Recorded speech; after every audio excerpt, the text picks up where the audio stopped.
ക്രിസ്തുവിനായി, പ്രവർത്തിച്ചാൽ ക്രിസ്തുവിനായി, മരിച്ചാൽ ക്രിസ്തുവിനായി.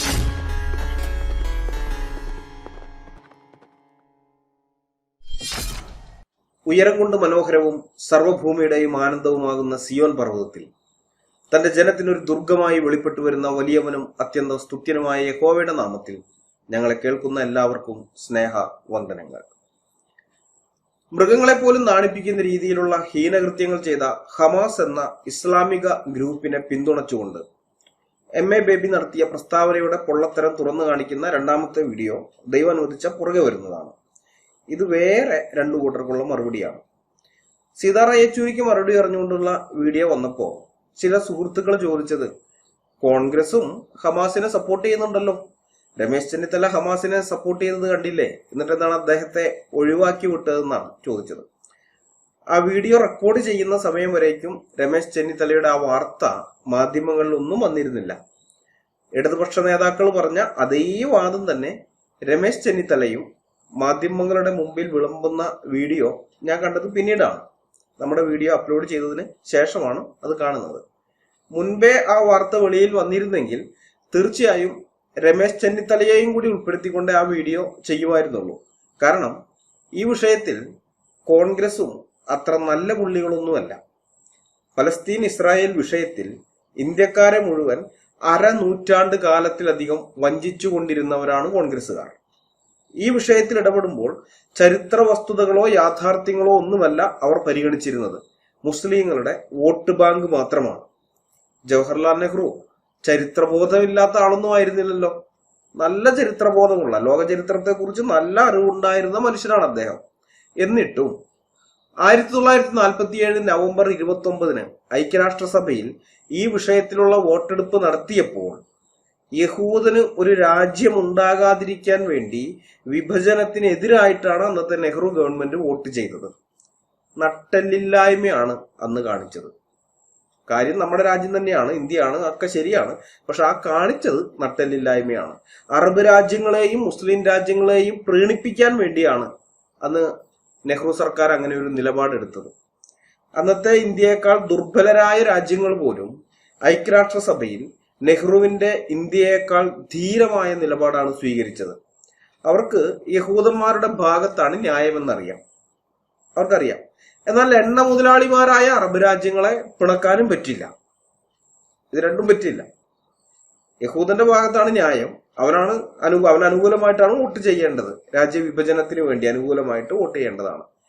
പക്ഷെ അത് അങ്ങനെ വോട്ട് ചെയ്ത് കഴിഞ്ഞാൽ ഈ അറബ് രാജ്യങ്ങൾക്ക് അത്ര ഇഷ്ടപ്പെടില്ല, അത് പ്രശ്നമാവും. അവരിത് തന്നെയൊക്കെ കിട്ടുന്നതാണ്. അപ്പൊ അവരെ പിണക്കാനും പറ്റില്ല. അതുകൊണ്ട് ഇവരെന്താ ചെയ്തെന്നറിയാമോ? അങ്ങനെയുള്ള ചെറു രാജ്യങ്ങൾ വോട്ടെടുപ്പിൽ നിന്ന് വിട്ടുനിന്നു. മനസ്സിലായി? വോട്ടെടുപ്പിൽ നിന്ന് വിട്ടുനിന്നു. നമ്മള് കഴിഞ്ഞ വീഡിയോയിൽ കണ്ടല്ലോ, 13-നെതിരെ 33 വോട്ട്. അപ്പൊ മൊത്തം ആകെ 46 രാജ്യങ്ങളൊന്നുമല്ല, കുറെ രാജ്യങ്ങളുണ്ടായിരുന്നു. വോട്ടെടുപ്പിൽ പങ്കെടുത്തത് ആകെ 46 രാജ്യങ്ങള്. അതില് 33 അനുകൂലമായിട്ടും 13 എതിരായിട്ടും വന്നു. ബാക്കി രാജ്യങ്ങള് അവര് ഇതായില്ല, യഹൂദന് അനുകൂലമായും വോട്ട് ചെയ്യാനില്ല, പ്രതികൂലമായും വോട്ട് ചെയ്യാനില്ല. എന്തിന്? വോട്ടിങ്ങിനേ ഇല്ല. കാര്യം കഴിഞ്ഞില്ലേ? ഇതായിരുന്നു അവരുടെ നിലപാട്. വേണമെങ്കിൽ ഇന്ത്യക്കും അങ്ങനെ ഒരു നിലപാടെടുക്കാമായിരുന്നു. അങ്ങനെ ഒരു നിലപാട് ഇന്ത്യക്കും എടുക്കാം, പക്ഷെ ചെയ്തില്ല. ഇന്ത്യയിലെ മുസ്ലിങ്ങളെ പ്രീണിപ്പിക്കാൻ വേണ്ടി പലസ്തീന് അനുകൂലമായിട്ട് വിഭജനത്തിനെതിരായി ഇന്ത്യ വോട്ട് ചെയ്തു. അതിനുശേഷവും ആ പ്രദേശത്തെ സംഘർഷങ്ങൾ ഐക്യരാഷ്ട്രസഭയിൽ എത്തിയപ്പോഴൊക്കെ ഇന്ത്യ ഇസ്രായേലിനെതിരായിട്ടും പലസ്തീന് അനുകൂലമായിട്ടാണ് വോട്ട് ചെയ്തിട്ടുള്ളത്. അതുമാത്രമല്ല, കോടിക്കണക്കിന് രൂപയുടെ സാമ്പത്തിക സഹായം ഇന്ത്യ പലസ്തീനികൾക്ക് കൊടുത്തിട്ടുമുണ്ട്. ഇതിന്റെയൊക്കെ എന്തെങ്കിലും ഒരു നന്ദി ഇന്ത്യയോട് ഇവർ തിരിച്ചു കാണിക്കാറുണ്ടോ? ഈ പലസ്തീനികൾ തിരിച്ചു കാണിച്ചിട്ടുണ്ടോ? ഒരിക്കലും ഇല്ല, ഒരിക്കലും ഇല്ല. അവർക്ക് ഇന്ത്യക്കാരെന്നൊക്കെ പറഞ്ഞ പുച്ഛമാണ്. ഗൾഫിൽ ജോലി ചെയ്തിട്ടുള്ള ധാരാളം ആളുകൾ, മുസ്ലിങ്ങൾ അടക്കമുള്ളവർ ഇക്കാര്യം എന്നോട് പറഞ്ഞിട്ടുണ്ട്. ഈ പലസ്തീനികള് നമ്മൾ ചിന്തിക്കുന്ന പോലെയൊന്നും അല്ല ബ്രദറെ, അത് ഇങ്ങനെയൊക്കെയാണ് എന്ന് പല ക്രൈസ്തവരും അതുപോലെ തന്നെ എന്റെ സ്നേഹിതന്മാരായ മുസ്ലിങ്ങളും പറഞ്ഞിട്ടുണ്ട്. പലസ്തീനികൾ മോശം ആൾക്കാരാണ്, അവരോട് ഇടപെടാനേ പറ്റില്ല. നമ്മളൊക്കെ ഇന്ത്യക്കാരെന്നൊക്കെ പറഞ്ഞ എന്തോ മൂന്നാംകിട ആളുകൾ എന്നുള്ള നിലയിലൊക്കെയാണ് ഇടപെടുന്നത്. സ്വന്തമായിട്ടൊരു രാജ്യം പോലും ഇല്ലാത്ത ടീമുകളാണ്. പാസ്പോർട്ടില്ല, രാജ്യമില്ല, പൗരത്വം ഇല്ല, ഇതൊന്നുമില്ല. മാത്രമല്ല നമ്മളൊക്കെ കൊടുക്കുന്ന പൈസ കൊണ്ടൊക്കെയാണ് ജീവിക്കുന്നത്, ഇന്ത്യ അടക്കമുള്ള രാജ്യങ്ങളിൽ നിന്ന് കിട്ടുന്ന സംഭാവന കൊണ്ട്. പക്ഷെ അവരുടെ സഹിക്കാൻ പറ്റാത്ത ഒരു ഭാവമാണ് എന്നൊക്കെ അവരോട് പലരും പറഞ്ഞിട്ടുണ്ട്. ഇത് സാധാരണക്കാരായ പലസ്തീനികളുടെ സ്വഭാവം. അതെന്തെങ്കിലും ആകട്ടെ, സാധാരണക്കാരാണല്ലോ അവര്. പക്ഷെ ഇവരുടെ നേതാക്കന്മാരായിരിക്കുന്നവരുണ്ടല്ല. ഐക്യരാഷ്ട്രസഭയിൽ നോൺ മെമ്പർ ഒബ്സർവർ സ്റ്റേറ്റ് ആണ് ഈ പലസ്തീൻ എന്ന് പറയുന്നത്. അതായത് അംഗത്വമില്ലാത്ത ഒരു നിരീക്ഷക സ്റ്റേറ്റ് ആയിട്ടാണ് UN പലസ്തീന്റെ പ്രതിനിധികൾ ഉള്ളത്. ഇന്ത്യയും പാകിസ്ഥാനും തമ്മിൽ എപ്പോഴൊക്കെ പ്രശ്നങ്ങൾ ഉണ്ടാകുന്നുവോ അപ്പോഴൊക്കെ ഈ ടീം പാകിസ്ഥാനൊപ്പമേ നിന്നിട്ടുള്ളൂ. ഒരിക്കൽ പോലും ഇന്ത്യക്കൊപ്പം നിന്നിട്ടില്ല. എപ്പോഴും ഇവർ പാകിസ്ഥാൻ അനുകൂലമായിട്ട് നിന്നിട്ടുള്ളൂ. എന്നാൽ ഇസ്രായേലിന്റെ കാര്യം നേരെ തിരിച്ചാണ്. ഇസ്ലാമികത എന്താണെന്ന് ഇസ്രായേലിന് ശരിക്കും അനുഭവത്തിലൂടെ അറിയാവുന്നത് കൊണ്ട് പാകിസ്ഥാനും ഇന്ത്യയും തമ്മിലുണ്ടാകുന്ന ഏത് പ്രശ്നങ്ങളിലും ഐക്യരാഷ്ട്രസഭയിലായാലും പുറത്തായാലും ഇസ്രായേൽ ഇന്ത്യക്കൊപ്പമേ നിന്നിട്ടുള്ളൂ. ഇന്ത്യക്ക് അനുകൂലമായേ വോട്ട് ചെയ്തിട്ടുള്ളൂ. ഇപ്പോഴത്തെ സ്ഥിതിവിശേഷമായിരുന്നില്ല മുമ്പത്തേത്. ഓർക്കണം, സോവിയറ്റ് യൂണിയനൊക്കെ ഉണ്ടായിരുന്ന കാലമാണ്. അതായത് ശീതയുദ്ധത്തിന്റെ കാലം. ചേരിചേരാ നയം എന്നൊക്കെ നെഹ്റുവും കൂട്ടരും പറഞ്ഞുകൊണ്ട് നടന്നിരുന്നെങ്കിലും ഇന്ത്യ സോവിയറ്റ് പക്ഷത്തായിരുന്നു. അതെല്ലാവർക്കും അറിയാവുന്ന കാര്യമാണ്. പാകിസ്ഥാൻ അമേരിക്കൻ പക്ഷത്തും, അതുപോലെ ഇസ്രായേലും അമേരിക്കൻ പക്ഷത്താണ്. അപ്പൊ അതുകൊണ്ട് തന്നെ അമേരിക്കയുടെ ശക്തമായ എതിർപ്പ് മറികടന്നുകൊണ്ടായിരുന്നു ഇസ്രായേൽ ഇന്ത്യക്ക് അനുകൂലമായി വോട്ട് ചെയ്തിരുന്നത്. ഇന്ത്യ പാക് പ്രശ്നം UN വരുമ്പോൾ അമേരിക്ക പാകിസ്ഥാൻ അനുകൂലമായി വോട്ട് ചെയ്യും. അമേരിക്കൻ പക്ഷത്തുള്ള ഇസ്രായേൽ ഇന്ത്യക്ക് അനുകൂലമായിട്ട് വോട്ട് ചെയ്യും. എന്നാൽ ഇസ്രായേൽ പലസ്തീൻ പ്രശ്നം UN വരുമ്പോൾ ഇന്ത്യ ഇസ്രായേലിന് അനുകൂലമായിട്ടല്ല, പലസ്തീന് വേണ്ടി ഇസ്രായേലിനെതിരായിട്ടാണ് വോട്ട് ചെയ്തിരുന്നത്. അതിന്റെ ഒരു നന്ദിയും പലസ്തീൻ ഇന്ത്യയോട് കാണിച്ചിട്ടില്ലെന്ന് മാത്രമല്ല, നന്ദികേട് ഇഷ്ടംപോലെ കാണിച്ചിട്ടുണ്ട്. താനും പലവട്ടം അവർ നന്ദികേട് കാണിച്ചിട്ടുണ്ട്. യാസർ അറഫാത്തിന്റെ കാലമായാലും അതിനുശേഷമായാലും. അതിന്റെ ഒരു അവസാനത്തെ ഒരു ഉദാഹരണം എന്ന് പറയുന്നത് 2008 നവംബറിലെ മുംബൈ ആക്രമണത്തിന്റെ മാസ്റ്റർ മൈൻഡായ ലഷ്കർ ഇ തൊയ്ബ ചീഫ്, അതിന്റെ വലിയ പുള്ളിയാണ് ഹാഫിസ് സയ്യിദ്. ഈ ഹാഫിസ് സയ്യിദിനോടൊപ്പം 2017 ഡിസംബറിൽ റാവൽപിണ്ടിയിൽ വെച്ച്, പാകിസ്ഥാനിലെ റാവൽപിണ്ടിയിൽ വെച്ച് ഈ പാകിസ്ഥാനിലുള്ള Palestine ambassador Walid Abu Ali stage പങ്കിട്ടെന്ന് മാത്രമല്ല കാശ്മീർ വിഷയത്തിൽ പാകിസ്ഥാൻ അനുകൂലമായി പ്രസംഗിക്കുകയും ചെയ്തു. അവരുടെ നന്ദികേടിലെ അവസാനത്തെ ഒരു ഉദാഹരണമാണ് ഞാൻ ചൂണ്ടിക്കാണിച്ചത്. നമുക്കറിയാം, ഇസ്ലാമിക ഐഡിയോളജി തലയ്ക്ക് പിടിച്ച പാകിസ്ഥാനിലെ കുറച്ച് മുസ്ലിങ്ങൾ 2008 മുംബൈയിൽ നടത്തിയ ആക്രമണം സ്വതന്ത്ര ഇന്ത്യയുടെ ചരിത്രത്തിലെ ഒരു നടുങ്ങുന്ന ഓർമ്മയാണ്. അതിനു മുമ്പ് പലപ്പോഴും ഇസ്ലാമികരിൽ നിന്നുള്ള ഭീകരാക്രമണങ്ങൾ നമ്മൾ ഇന്ത്യക്കാർ നേരിടേണ്ടി വന്നിട്ടുണ്ടെങ്കിലും അതൊക്കെ അധികവും അതിർത്തി പ്രദേശങ്ങളിലായിരുന്നു. 2001 ഡിസംബർ 13 ഇന്ത്യൻ പാർലമെന്റിന് നേർക്ക് ഈ ഇസ്ലാമികരുടെ ഒരു ആക്രമണം ഉണ്ടായി എന്നുള്ളത് മറന്നുകൊണ്ടല്ല ഇത് പറയുന്നത്. പൊതുവെ അത്തരം ഇസ്ലാമിക ആക്രമണങ്ങൾ കാശ്മീരിലും മറ്റുമാണ് ഉണ്ടായിരുന്നത്. എന്നാൽ മുംബൈ എന്ന ഇന്ത്യയുടെ സാമ്പത്തിക തലസ്ഥാനത്തിലേക്ക് പാകിസ്ഥാനിൽ നിന്നുള്ള ഇസ്ലാമികർ കടൽ വഴി കയറി വന്ന് നിരപരാധികളും നിരായുധരുമായ സിവിലിയൻസിനെ കൊന്നൊടുക്കിയത് ലോകമെമ്പാടുമുള്ള മനുഷ്യരുടെ കണ്ണിൽ കിരാതമായ പ്രവൃത്തിയായിരുന്നെങ്കിലും പലസ്തീനികളെ സംബന്ധിച്ച് അത് അവരുടെ മതത്തിനു വേണ്ടി ചെയ്യുന്ന ഒരു സാധാരണ കാര്യം മാത്രമായിരുന്നു. ഇസ്രായേലിൽ അവര് സ്ഥിരം ചെയ്യുന്ന പരിപാടിയാണല്ലോ അത്. ഇപ്പോഴും അത് തന്നെയാണ് അവർ ചെയ്തത്. അല്ലാഹുവിന് വേണ്ടി ഇസ്രായേലിൽ പോയി പലസ്തീൻ മുസ്ലിങ്ങൾ ചെയ്യാറുള്ള ആ കാര്യം ഇതേ അല്ലാഹുവിന് വേണ്ടി പാകിസ്ഥാനിലെ ഇസ്ലാമികർ ഇന്ത്യയിൽ വന്ന് ചെയ്തു, മുംബൈയിൽ വന്ന് ചെയ്തു. അതിനെ അഭിനന്ദിക്കുകയല്ലാതെ കുറ്റപ്പെടുത്താൻ ഇവർക്ക് സാധിക്കുമോ?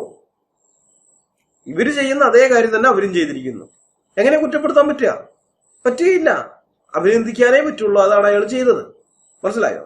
അതുകൊണ്ടാണ് മുംബൈ ഇസ്ലാമിക ആക്രമണത്തിന്റെ മാസ്റ്റർ മൈൻഡായ ലഷ്കർ ഇ തൊയ്ബെ ചീഫ് ഹാഫിസ് സയ്യിദിനോടൊപ്പം വേദി പങ്കിടാനും അവരെ അനുകൂലിച്ച് സംസാരിക്കാനും ഈ പലസ്തീൻ അംബാസഡർക്ക് കഴിഞ്ഞത്. ഏതായാലും ഇന്ത്യ അത് ഗൗരവമായിട്ട് എടുത്തു. ഈ വിഷയം, ഇയാൾ ഈ ചെയ്ത കാര്യം ഇതിന് ഗൗരവമായിട്ട് തന്നെ എടുത്തു. അപ്പൊ ഇതിനു മുമ്പും ഇതുപോലെ പലതും ചെയ്യാറുണ്ട്. ഇന്ത്യൻ സർക്കാർ കണ്ണടച്ചു വിടുകയാണ് പതിവ്. പക്ഷെ ഇപ്രാവശ്യം അങ്ങനെ ആയിരുന്നില്ല. അപ്പൊ ഇത് പണിയാകുമെന്ന് മനസ്സിലായപ്പോൾ പലസ്തീൻ നേതൃത്വം വാലിദ് അബു അലിയെ തിരിച്ചു വിളിച്ചു. അംബാസഡർ ഇതിനെല്ലാം തിരിച്ച് വിളിക്കുകയൊക്കെ ചെയ്തു. പക്ഷെ എന്തായാലും അതിനുശേഷം ഇന്ത്യയുടെ പലസ്തീൻ നയത്തിൽ വ്യക്തമായൊരു മാറ്റം ഉണ്ടായി. പൊതുവേദികളിൽ ഇന്ത്യ പരസ്യമായി ഇസ്രായേലിനെ അനുകൂലിച്ചുകൊണ്ട് രംഗത്ത് വരാൻ തുടങ്ങി. അതൊരു നല്ല കാര്യമാണ്, നല്ലൊരു സംഭവമാണ്. വസ്തുതാപരമായിട്ട് കാര്യങ്ങളെ വിലയിരുത്തിക്കൊണ്ട് ഇവരുടെ ഭാഗത്ത് ന്യായമുണ്ടെങ്കിൽ ആ ന്യായത്തിന്റെ ഒപ്പം നിൽക്കുക. ഓക്കെ, നല്ല കാര്യം. അപ്പൊ ഞാൻ പറഞ്ഞു വന്നതിന്റെ സാരം ഇത്രയേ ഉള്ളൂ. മുസ്ലിം വോട്ട് ബാങ്ക് മുന്നിൽ കണ്ട് നെഹ്റുവും കോൺഗ്രസും എടുത്ത ഇസ്രായേൽ വിരുദ്ധ നിലപാട് കാരണം വിരലിലെണ്ണാവുന്ന ചില ഇന്ത്യക്കാരൊഴികെ ബാക്കിയുള്ളവരെല്ലാം ഇസ്രായേൽ വിരോധികളും പലസ്തീൻ അനുകൂലികളുമാക്കി നൂറ്റാണ്ടിലധികം കാലം വിഡ്ഢികളാക്കി തീർത്തു. അങ്ങനെ നമ്മുടെയൊക്കെ ഇന്ത്യൻ ജനതയെ അവർ വിഡ്ഢികളായി ജീവിച്ചു എന്നുള്ളതാണ്. അങ്ങനെ വിഡ്ഢികളായി ജീവിക്കേണ്ടി വന്നു. ഒരു 10-30 വയസ്സ് വരെ ഞാനൊക്കെ കട്ട പലസ്തീൻ സപ്പോർട്ടറായിരുന്നു. 21-ാമത്തെ വയസ്സിലാണ് ഞാൻ രക്ഷിക്കപ്പെടുന്നത്. 21-ാമത്തെ വയസ്സിൽ രക്ഷിക്കപ്പെട്ടിട്ടും ഏതാണ്ട് 10 വർഷത്തോളം ഞാൻ പലസ്തീനികൾക്ക് വേണ്ടിയാണ് സംസാരിച്ചിരുന്നത്. ഞങ്ങളുടെ സുഹൃത്തുക്കളുടെ ഇതിലായാലും മറ്റ് വിശ്വാസികളുടെ കൂട്ടത്തിലൊക്കെ ആയാലും ശരി, സംസാരിക്കുമ്പോൾ പലസ്തീനികൾക്ക് അനുകൂലമായിട്ടാണ് ഞാൻ സംസാരിച്ചിരുന്നത്. ആ രീതിയിലാണ് നമ്മുടെ പത്രമാധ്യമങ്ങളും മറ്റു സർക്കാർ പിന്തുണയോടെ ഈ വിഷയത്തിൽ ഇന്ത്യക്കാരെ ബ്രെയിൻ വാഷ് ചെയ്തിരുന്നത്. ഇസ്ലാമിനെ കുറിച്ച് ഞാൻ ആ സമയം നന്നായിട്ട് പഠിക്കുന്നുണ്ട്. അങ്ങനെ പഠിച്ചുകൊണ്ടിരിക്കുന്ന ആളായിട്ട് പോലും ഏതാണ്ട് 10 കൊല്ലത്തോളം രക്ഷിക്കപ്പെട്ടിട്ടും 10 കൊല്ലത്തോളം ഞാൻ ഇസ്രായേലിന് അനുകൂലമായിട്ട് പലസ്തീന് അനുകൂലമായിട്ട് സംസാരിച്ചുകൊണ്ടിരുന്നു. പറഞ്ഞാൽ ഏത് രീതിയിലാണ് ബ്രെയിൻ വാഷ് ചെയ്യപ്പെട്ടതെന്ന് നിങ്ങൾക്ക് ചിന്തിക്കാവുന്നതേ ഉള്ളൂ. അപ്പൊ അതുകൊണ്ട് ഈ ഇടതുപക്ഷ നേതാക്കന്മാർക്ക് കൊടുക്കുന്ന മറുപടി അവർക്ക് മാത്രമുള്ളതല്ല. അവരും കോൺഗ്രസും ഈ കാര്യത്തിൽ, ഈ വിഷയത്തിൽ, ഇസ്രായേൽ പലസ്തീൻ വിഷയത്തിൽ ഒരേ നാണയത്തിന്റെ 2 വശങ്ങളാണ്. അപ്പൊ ഇടതുപക്ഷക്കാരെ എതിർത്തുകൊണ്ട്, ഇടതുപക്ഷത്തിൽ നിന്ന് ഇസ്രായേലിനെ അനുകൂലിച്ചുകൊണ്ട് കുറെ പേര് വന്നിട്ടുണ്ടല്ലോ. സ്വരാജിനോടൊക്കെ ഒരു ബഹുമാനം, ഞാൻ അവരുടെ കൂട്ടത്തിൽ ബഹുമാനമുള്ള ഒരു നേതാവാണ്, എനിക്ക് ബഹുമാനം ഉണ്ടായിരുന്ന ഒരു നേതാവാണ് സ്വരാജ്. കാര്യങ്ങൾ പരമാവധി വസ്തുതയോടുകൂടെ അവതരിപ്പിക്കുക എന്നുള്ളു. മറ്റേ ഇതൊന്നും അല്ല ഞാൻ പറഞ്ഞത്. ഒരു വിഷയത്തിനെ സംബന്ധിച്ച് അദ്ദേഹത്തിന്റെ പ്രതികരണമൊക്കെ വരുമ്പോൾ പരമാവധി വസ്തുതകളെ മനസ്സിലാക്കിയിട്ട് പ്രതികരിക്കുന്ന ഒരാളാണ്. ആ ഒരു ബഹുമാനമാണ് ഞാൻ പറഞ്ഞത്. പക്ഷെ അദ്ദേഹം പോലും ഈ വിഷയത്തിൽ പ്രതികരിച്ചത് കണ്ടിട്ട് ഉള്ള ബഹുമാനം ഇല്ലാതായി എന്നുള്ളതാണ് വസ്തുത. അങ്ങനെയുള്ളതാണ്. അത് തന്നെയാണ് ഇപ്പുറത്ത് കോൺഗ്രസിനകത്തും ഒരു വ്യത്യാസമൊന്നുമില്ല. പിന്നെ ചില MP-മാരെ എതിർത്തു. അത് ഇപ്രാവശ്യം എതിർക്കാതിരിക്കാൻ നിർവാഹമില്ലാത്ത സ്ഥിതിയാണ്. കാരണം അത്രയധികം വീഡിയോകൾ നമ്മൾ കണ്ടു ഇപ്രാവശ്യത്തെ ഇവരുടെ ഈ ഹമാസിന്റെ ഹീനകൃത്യത്തിൽ. അവരുടെ ഈ ഇസ്ലാമിക വൽക്കരണം അതിന്റെ ഭാഗമായിട്ട് അവർ ചെയ്തത് ഇസ്ലാമിന് വേണ്ടിയിട്ട്, അള്ളാഹുവിന് വേണ്ടി, മതം മുഴുവൻ അള്ളാഹുവിന് വേണ്ടി ആകുന്നത് വരെ അവിശ്വാസികളെ കൊല്ലുക എന്ന് പറഞ്ഞ ആ ആയത്തുകളുടെയൊക്കെ പ്രായോഗികവൽക്കരണത്തിൽ ഇപ്രാവശ്യം വീഡിയോ എടുത്തിരുന്നുകൊണ്ട് നമുക്കൊക്കെ കിട്ടി. പല ആളുകളും വീഡിയോ എടുത്തിട്ടുകൊണ്ട് നമ്മൾ അറിഞ്ഞു. ഇതിനു മുമ്പ് ഇത് തന്നെയാണ് ചെയ്തിരുന്നത്. പക്ഷെ അതൊന്നും നമ്മൾ അറിയില്ല. ഇപ്പൊ ഇത് തന്നെ നോക്കിയേ, സോഷ്യൽ മീഡിയയിലൂടെ ഇത്രയധികം വീഡിയോകളൊക്കെ നമ്മുടെ കയ്യിൽ കിട്ടിയിട്ടും നമ്മുടെ പത്രമാധ്യമങ്ങൾ എന്താണ് ചെയ്യുന്നത്? പത്രത്തിൽ എന്താ വരുന്നത്? പലസ്തീനിലുള്ള ആൾക്കാർക്ക് എന്തെങ്കിലും പറ്റിക്കഴിഞ്ഞാൽ അത് മാത്രമേ പത്രത്തിൽ വരുന്നുള്ളൂ. പക്ഷെ നമുക്ക് ഈ വിവരങ്ങൾ അറിയാൻ നമുക്കിന്ന് പത്രത്തിനൊന്നും ആശ്രയിക്കേണ്ട ഒരാവശ്യവും ഇല്ല. സോഷ്യൽ മീഡിയ മതി. ഇഷ്ടമുള്ള വിവരങ്ങൾ അവരുടേതായ മറ്റേ മാധ്യമങ്ങളൊക്കെ വരുമ്പോണ്ട് അവരുടേതായ പല കൂട്ടിച്ചേർക്കലുകൾ ഉണ്ടാവും. അവർക്ക് പറയാനുള്ള പല കാര്യങ്ങളും അവരുടെ അജണ്ടയൊക്കെ ഇതിനകത്ത് പറഞ്ഞിട്ടാണ് നമ്മൾക്ക് ആകെ തിരികിട്ടാണ് ഈ സാധനം നമ്മളിലേക്ക് എത്തിക്കുന്നത്. ഇതങ്ങനെയൊന്നുമില്ല. എന്താണോ നടന്നത് അങ്ങനെ തന്നെ നമ്മൾ കാണിച്ചു തരുന്നതാണ് ഈ സോഷ്യൽ മീഡിയയിൽ നമ്മൾ അങ്ങനെ കാണുന്നുണ്ട്.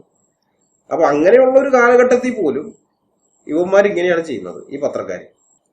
ഇത് നമ്മൾ നോക്കണ്ട. ഈ രാഷ്ട്രീയക്കാരായാലും പത്രമാധ്യമങ്ങളെല്ലാവരും ഈ കാര്യത്തിൽ ഒരേ തൂവൽ പക്ഷികളാണ്. അതുകൊണ്ട് ഈ വിമർശനം ഏതെങ്കിലും ഒരാളുടെ പേരെടുത്ത് പറഞ്ഞാലും അത് ആ ഒരൊറ്റൊരാൾക്ക് മാത്രമുള്ളതല്ല. ഇവന്മാർക്കെല്ലാം ഈ ഹമാസ് എന്ന് പറയുന്ന ഇസ്ലാമിക സംഘടനയെ ഒളിപ്പിക്കാൻ വരുന്ന എല്ലാവർക്കും കൂടി ഉള്ളതാണ്.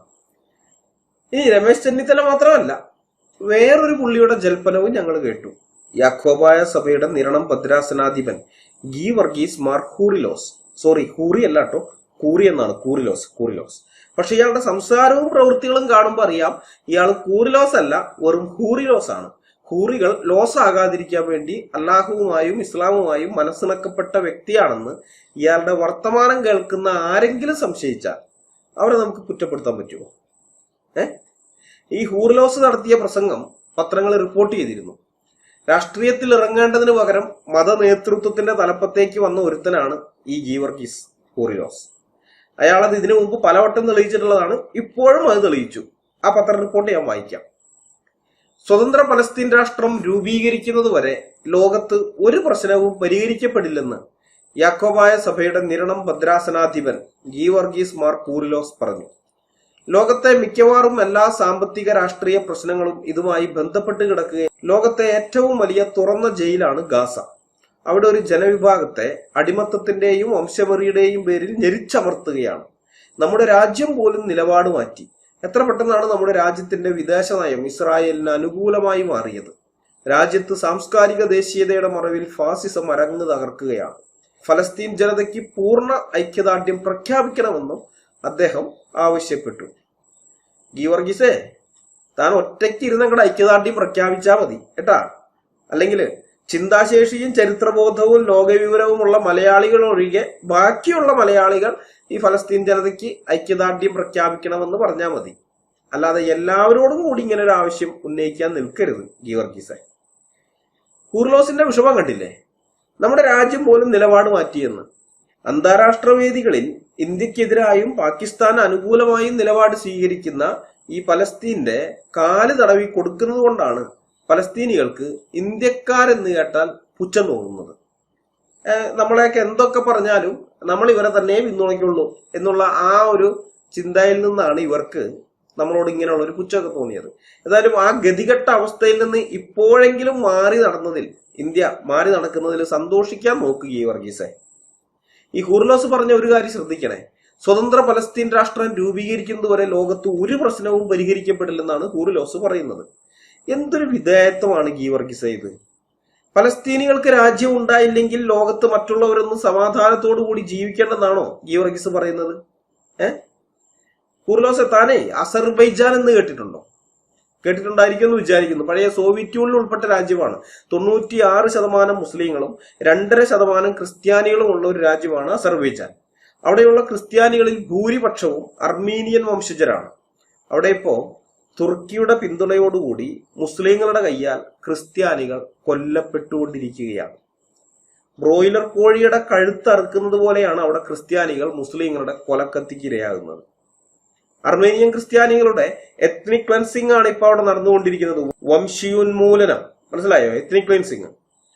പലസ്തീൻ മുസ്ലിങ്ങൾ ഇസ്രായേലിന്റെ അതിർത്തി കടന്ന് നിരപരാധികളായ സിവിലിയൻസിനെ കൊല്ലുകയും റേപ്പ് ചെയ്യുകയും കുടുംബത്തെ ഒന്നടങ്കം വണ്ടികളിലിട്ട് കത്തിക്കുകയും കുഞ്ഞുങ്ങളെ ജീവനോടെ കത്തിച്ച് കരിക്കട്ടയാക്കുകയും ചെയ്തതുപോലെ അസർബൈജാൻ ക്രിസ്ത്യാനികൾ അവിടെയുള്ള മുസ്ലിങ്ങളോട് എന്തെങ്കിലും ക്രൂരത കാണിച്ചത് കൊണ്ടല്ല അവരിങ്ങനെ വംശീയോന്മൂലനം ചെയ്യപ്പെടുന്നത്.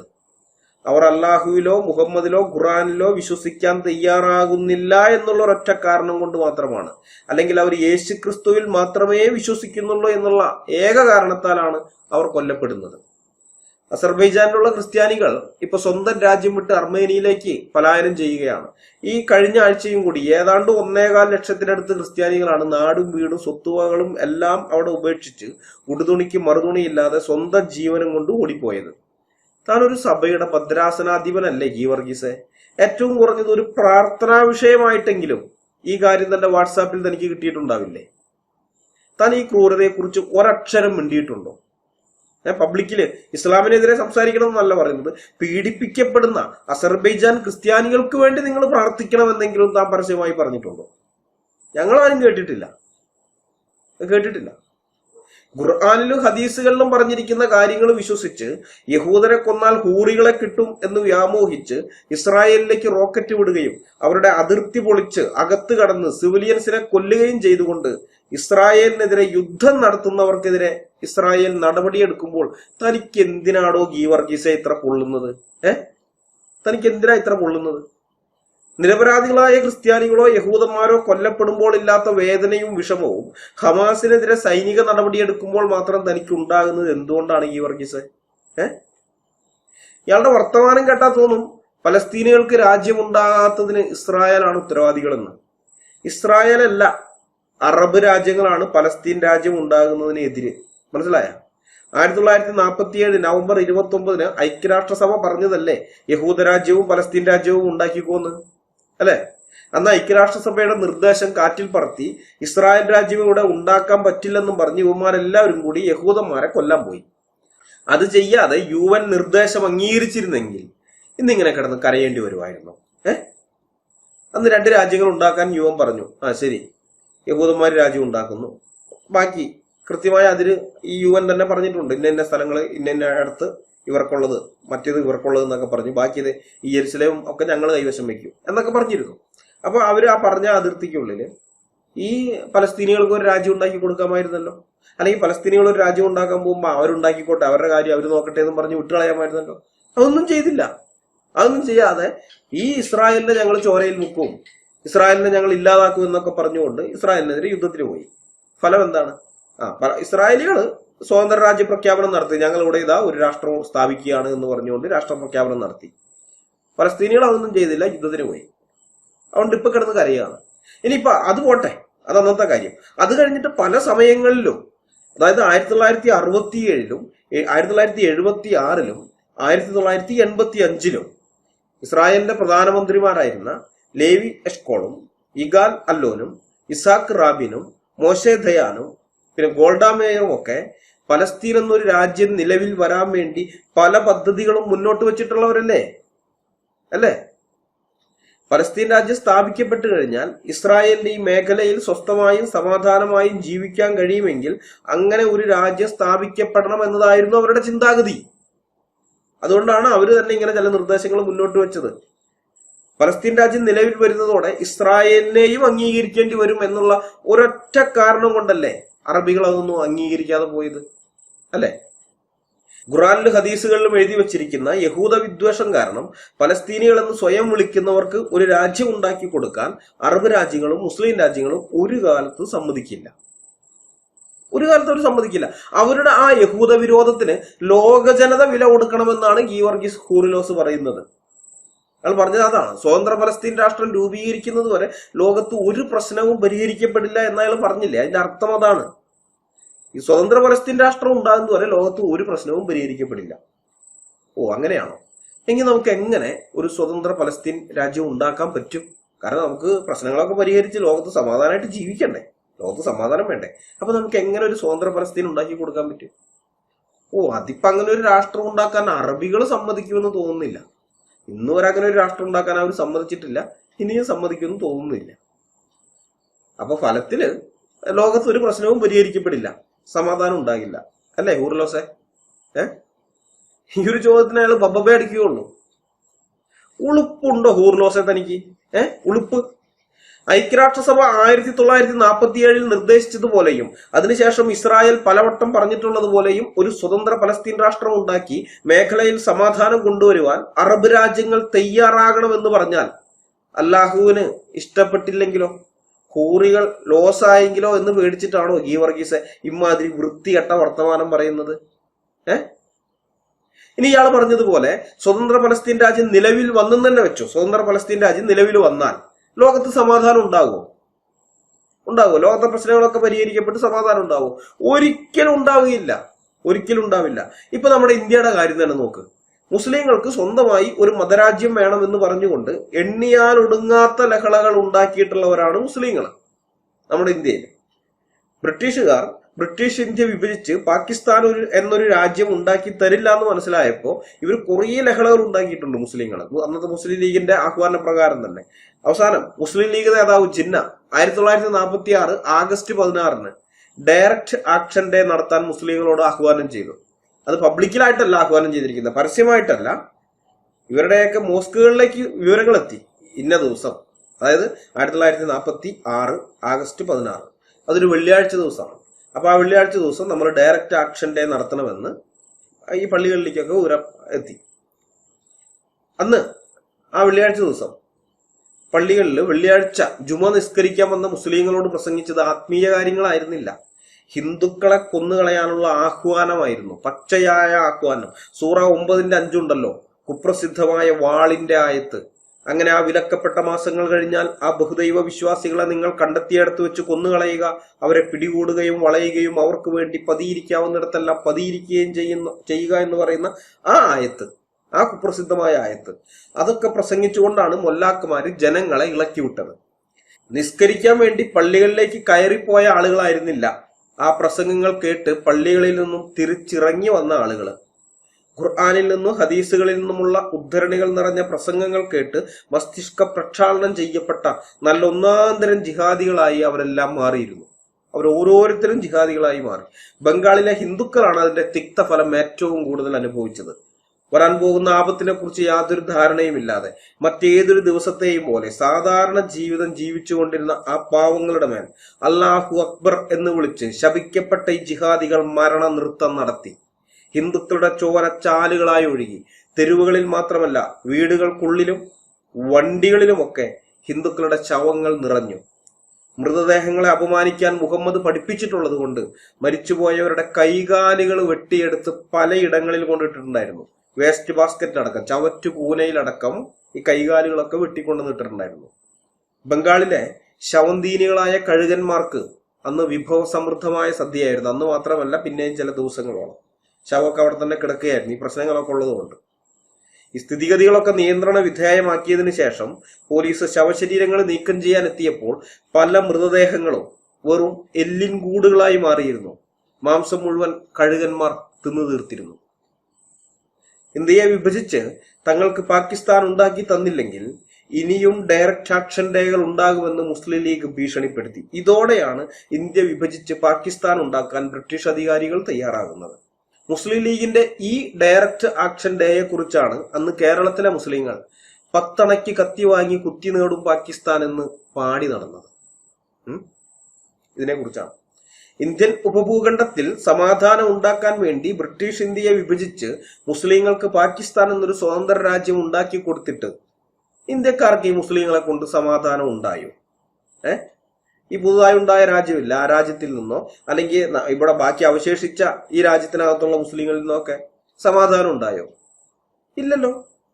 എത്ര വർഗീയ ലഹള നമ്മുടെ നാട്ടിനകത്ത് നടന്നു, എത്ര വർഗീയ ലഹളകൾ.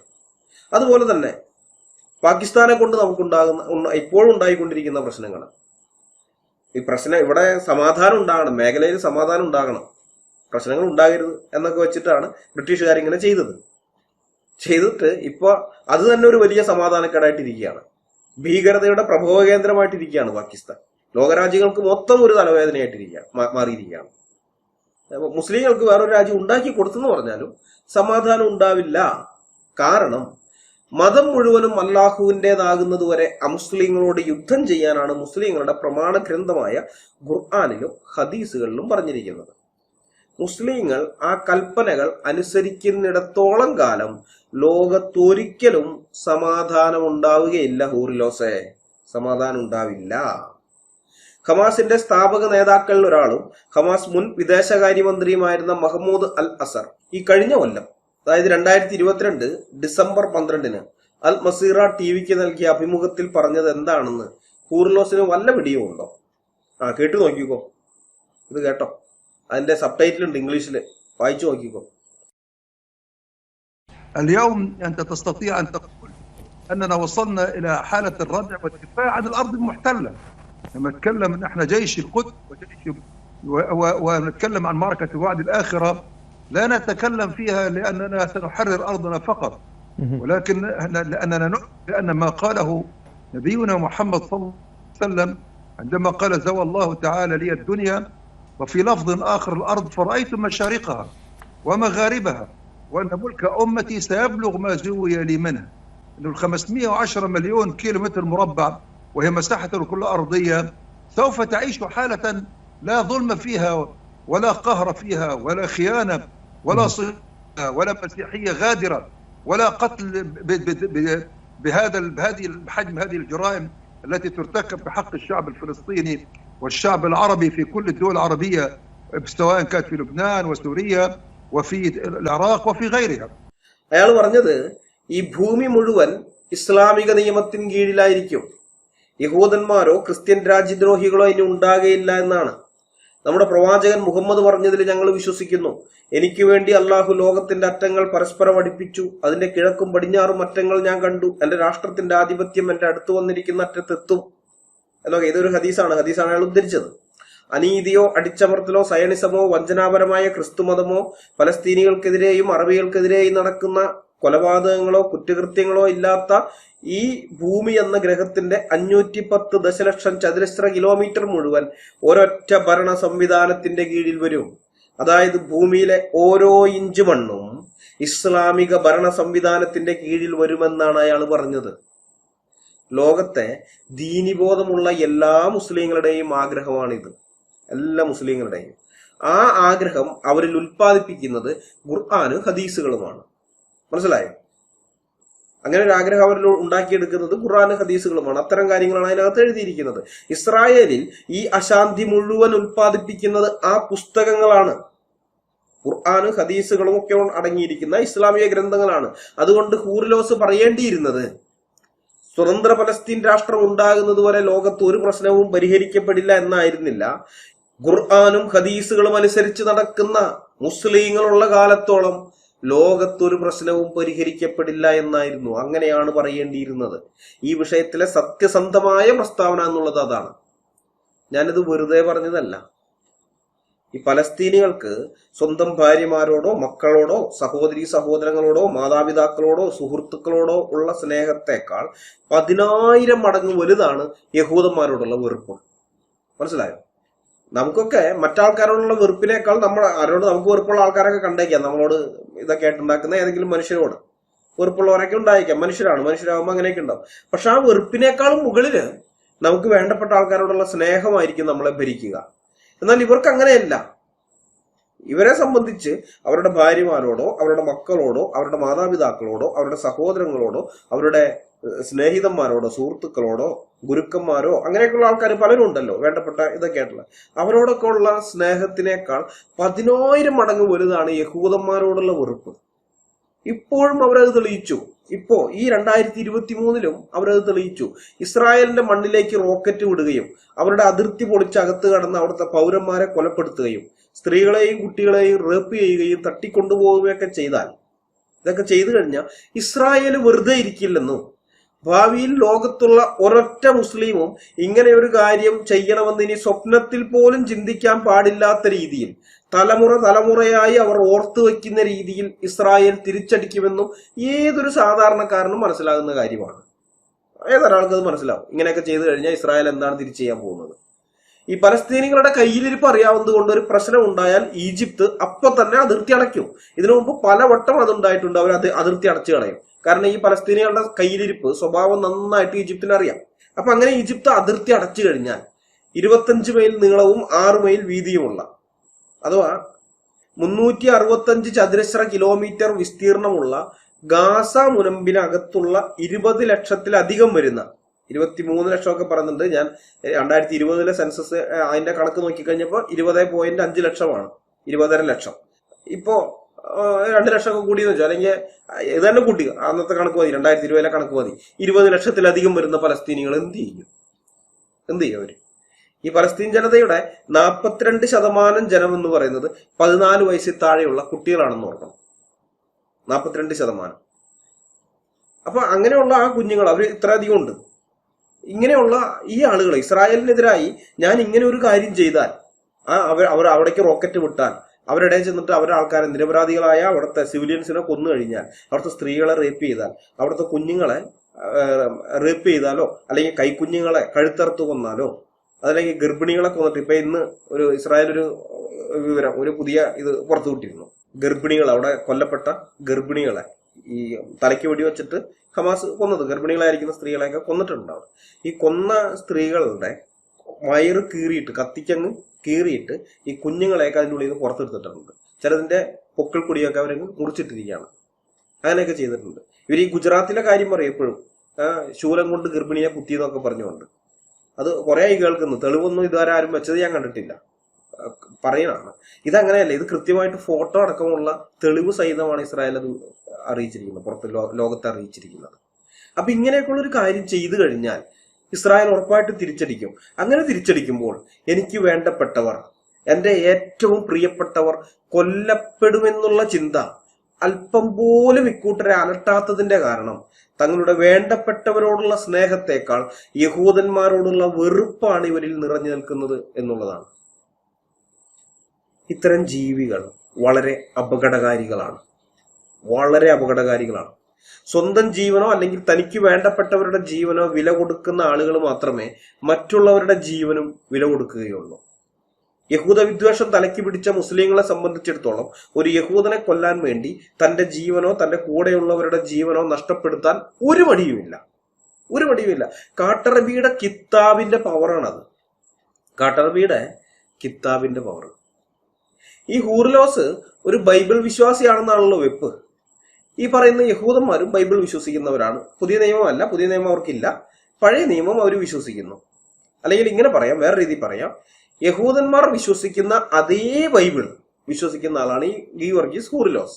അതായത് അവർ വിശ്വസിക്കുന്ന ആ പഴയ നിയമം വിശ്വസിക്കുന്ന ആളാണ് ഗീവർഗീസ് കൂറിലോസ്. എന്നിട്ടും സ്വന്തം ജനങ്ങളുടെ സുരക്ഷിതത്വത്തിനും രാജ്യത്തിന്റെ പ്രതിരോധത്തിനുമായി ഇസ്രായേൽ സ്വീകരിച്ച സൈനിക നടപടിക്കെതിരെ കൂറിലോസ് രംഗത്ത് വന്നു. അതായത് രണ്ടു കൂട്ടരും ഒരേ പുസ്തകത്തിൽ വിശ്വസിക്കുന്നവരായിട്ടും ഇസ്രായേല് അവരുടെ പ്രതിരോധത്തിന് വേണ്ടി സ്വയം സുരക്ഷയുടെ ഭാഗമായിട്ട് അവർ ചെയ്ത ഈ സൈനിക നടപടിക്കെതിരെ കൂറിലോസ് രംഗത്ത് വന്നു. ഞാനൊന്ന് ചോദിക്കട്ടെ ഗീവർഗീസെ, ഹമാസ് ചെയ്ത ക്രൂരകൃത്യത്തിനെതിരെ ലോകമെമ്പാടുമുള്ള മുസ്ലിം സമുദായത്തിൽ നിന്ന് ഏത് മതനേതാവാണ് രംഗത്ത് വന്നിട്ടുള്ളത്? ഒരാളെ ചൂണ്ടിക്കാണിക്കാനുണ്ടോ? ഉണ്ടോ? നിരായുധരായ സിവിലിയൻസിനെതിരെ ആക്രമണം നടത്തിയത് തെറ്റാണ്. ഒരു രാജ്യത്തിന്റെ അതിർത്തി കടന്ന് അവിടെയുള്ള സ്ത്രീകളെയും കുട്ടികളെയും ബലാത്സംഗം ചെയ്തത് തെറ്റാണ്. അവിടെയുള്ള പിഞ്ചു കുഞ്ഞുങ്ങളെ കഴുത്തറുത്തും കത്തിച്ചും കൊന്നത് തെറ്റാണ്. അവിടെയുള്ള ആളുകളെ തട്ടിക്കൊണ്ടുപോയത് തെറ്റാണ്. അവിടെയുള്ള ഗർഭിണികളെ കൊന്ന് അവരുടെ വയറ് കീറി ആ ഭ്രൂണത്തിനെ അല്ലെങ്കിൽ ആ ശിശുവിനെയൊക്കെ എടുത്ത് പുറത്ത്, ഗർഭസ്ഥ ശിശുവിനെയൊക്കെ എടുത്ത് പുറത്തിട്ടത് തെറ്റാണ്. ഒരു രാജ്യത്തിന്റെ അകത്തേക്ക് 20 മിനിറ്റിനുള്ളിൽ 5000 റോക്കറ്റ് വിട്ടത് തെറ്റാണ് എന്ന് പറയാൻ, എന്ന് ഒരു വാക്കെങ്കിലും പറയാൻ തയ്യാറായിട്ടുള്ള ഒരു മുസ്ലിം മത നേതാവിനെ കാണിച്ചു തരാമോ? ഇല്ല, കാണിച്ചു തരാൻ പറ്റില്ല. ഈ മതം ഇങ്ങനെയാണ് വളർന്നിട്ടുള്ളത് കൂറിലോസെ, ഇത് ഇങ്ങനെയാ വളർന്നിട്ടുള്ളത്. ഞങ്ങൾ പണ്ടേ പറയുന്ന കാര്യമാണിത്. ഒരു ഫുട്ബോൾ ടീമിന്റെ എല്ലാ കളിക്കാരും ഫോർവേഡ് കളിക്കാൻ പോയാൽ ആ ടീം തോൽക്കും. അതുകൊണ്ട് കുറച്ചു പേര് ഗോളടിക്കും, കുറച്ചു പേര് അവർക്ക് പന്ത് എത്തിച്ചു കൊടുക്കും, കുറച്ചു പേര് തിരിച്ച് ഗോൾ വീഴാതെ നോക്കും, കുറച്ചു പേര് സപ്പോർട്ടിംഗ് സ്റ്റാഫായിട്ട്, കോച്ചടക്കമുള്ള സപ്പോർട്ടിംഗ് സ്റ്റാഫുകൾ അത് പുറത്തുണ്ടാവും.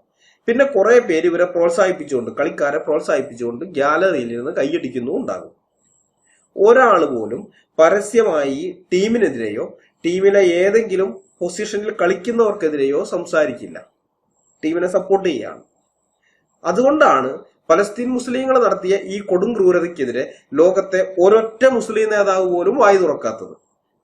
ഈ പോയിട്ട് ഈ കൊന്നെന്ന് പറയുന്നത് കുറച്ചു പേര്, ഹമാസ്, അവരാണ് ചെയ്തത്. അത് ഗോൾ അടിക്കാൻ വേണ്ടി ഫോർവേഡ് ഉള്ളതുപോലെ 2 പേരും 3 പേരെയൊക്കെ കാണും ഫോർവേഡ്, അത് ചിലപ്പോൾ ഒരാളായിരിക്കും. അതുപോലെ തന്നെ ഈ ഹമാസ് അവർ പോയിട്ട് ഇത് ചെയ്തു. പക്ഷെ ബാക്കിയുള്ളവരെല്ലാം ഫുൾ സപ്പോർട്ടാണ്, ഇതിന് ഫുൾ സപ്പോർട്ടാണ്. അതാണ് ഒരക്ഷരം പോലും മിണ്ടാത്തത്.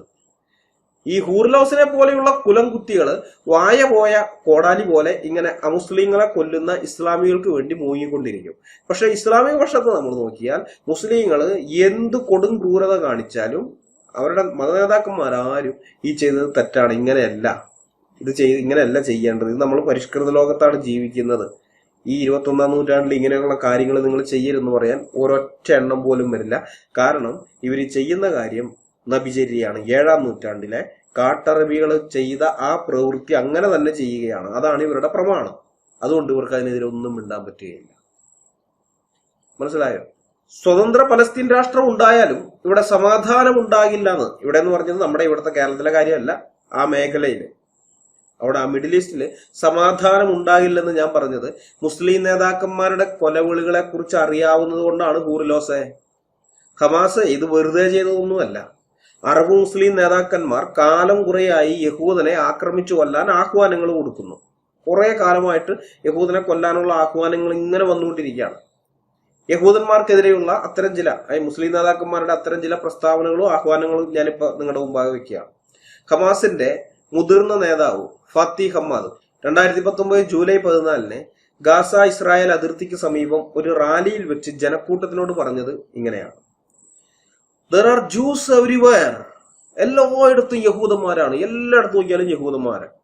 We must attack every Jew on planet Earth. ഭൂമിയിലെ എല്ലാ യഹൂദന്മാരെയും നമ്മൾ ആക്രമിക്കണം.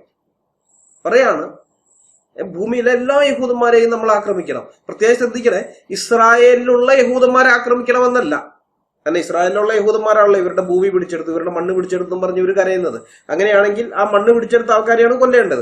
അപ്പൊ അതുകൊണ്ട് ഇസ്രായേലിലുള്ള യഹൂദന്മാരെയൊക്കെ നമ്മൾ കൊല്ലണം എന്ന് പറഞ്ഞാൽ എനിക്കത് മനസ്സിലാവും. ഇവർ ഉദ്ദേശിക്കുന്നത് ഇവരുടെ ഭൂമി പിടിച്ചെടുത്തു എന്ന് ഇവർ ചിന്തിക്കുന്നതുകൊണ്ട് ആ പിടിച്ചെടുത്ത അക്രമികളെയൊക്കെ കൊല്ലണം എന്നാണ് ഈ പറയുന്നത്. ഓക്കെ, പക്ഷെ അതല്ല പറഞ്ഞത്, അങ്ങനെയല്ല അയാൾ പറഞ്ഞത്. അയാൾ പറഞ്ഞത് എന്താണ്?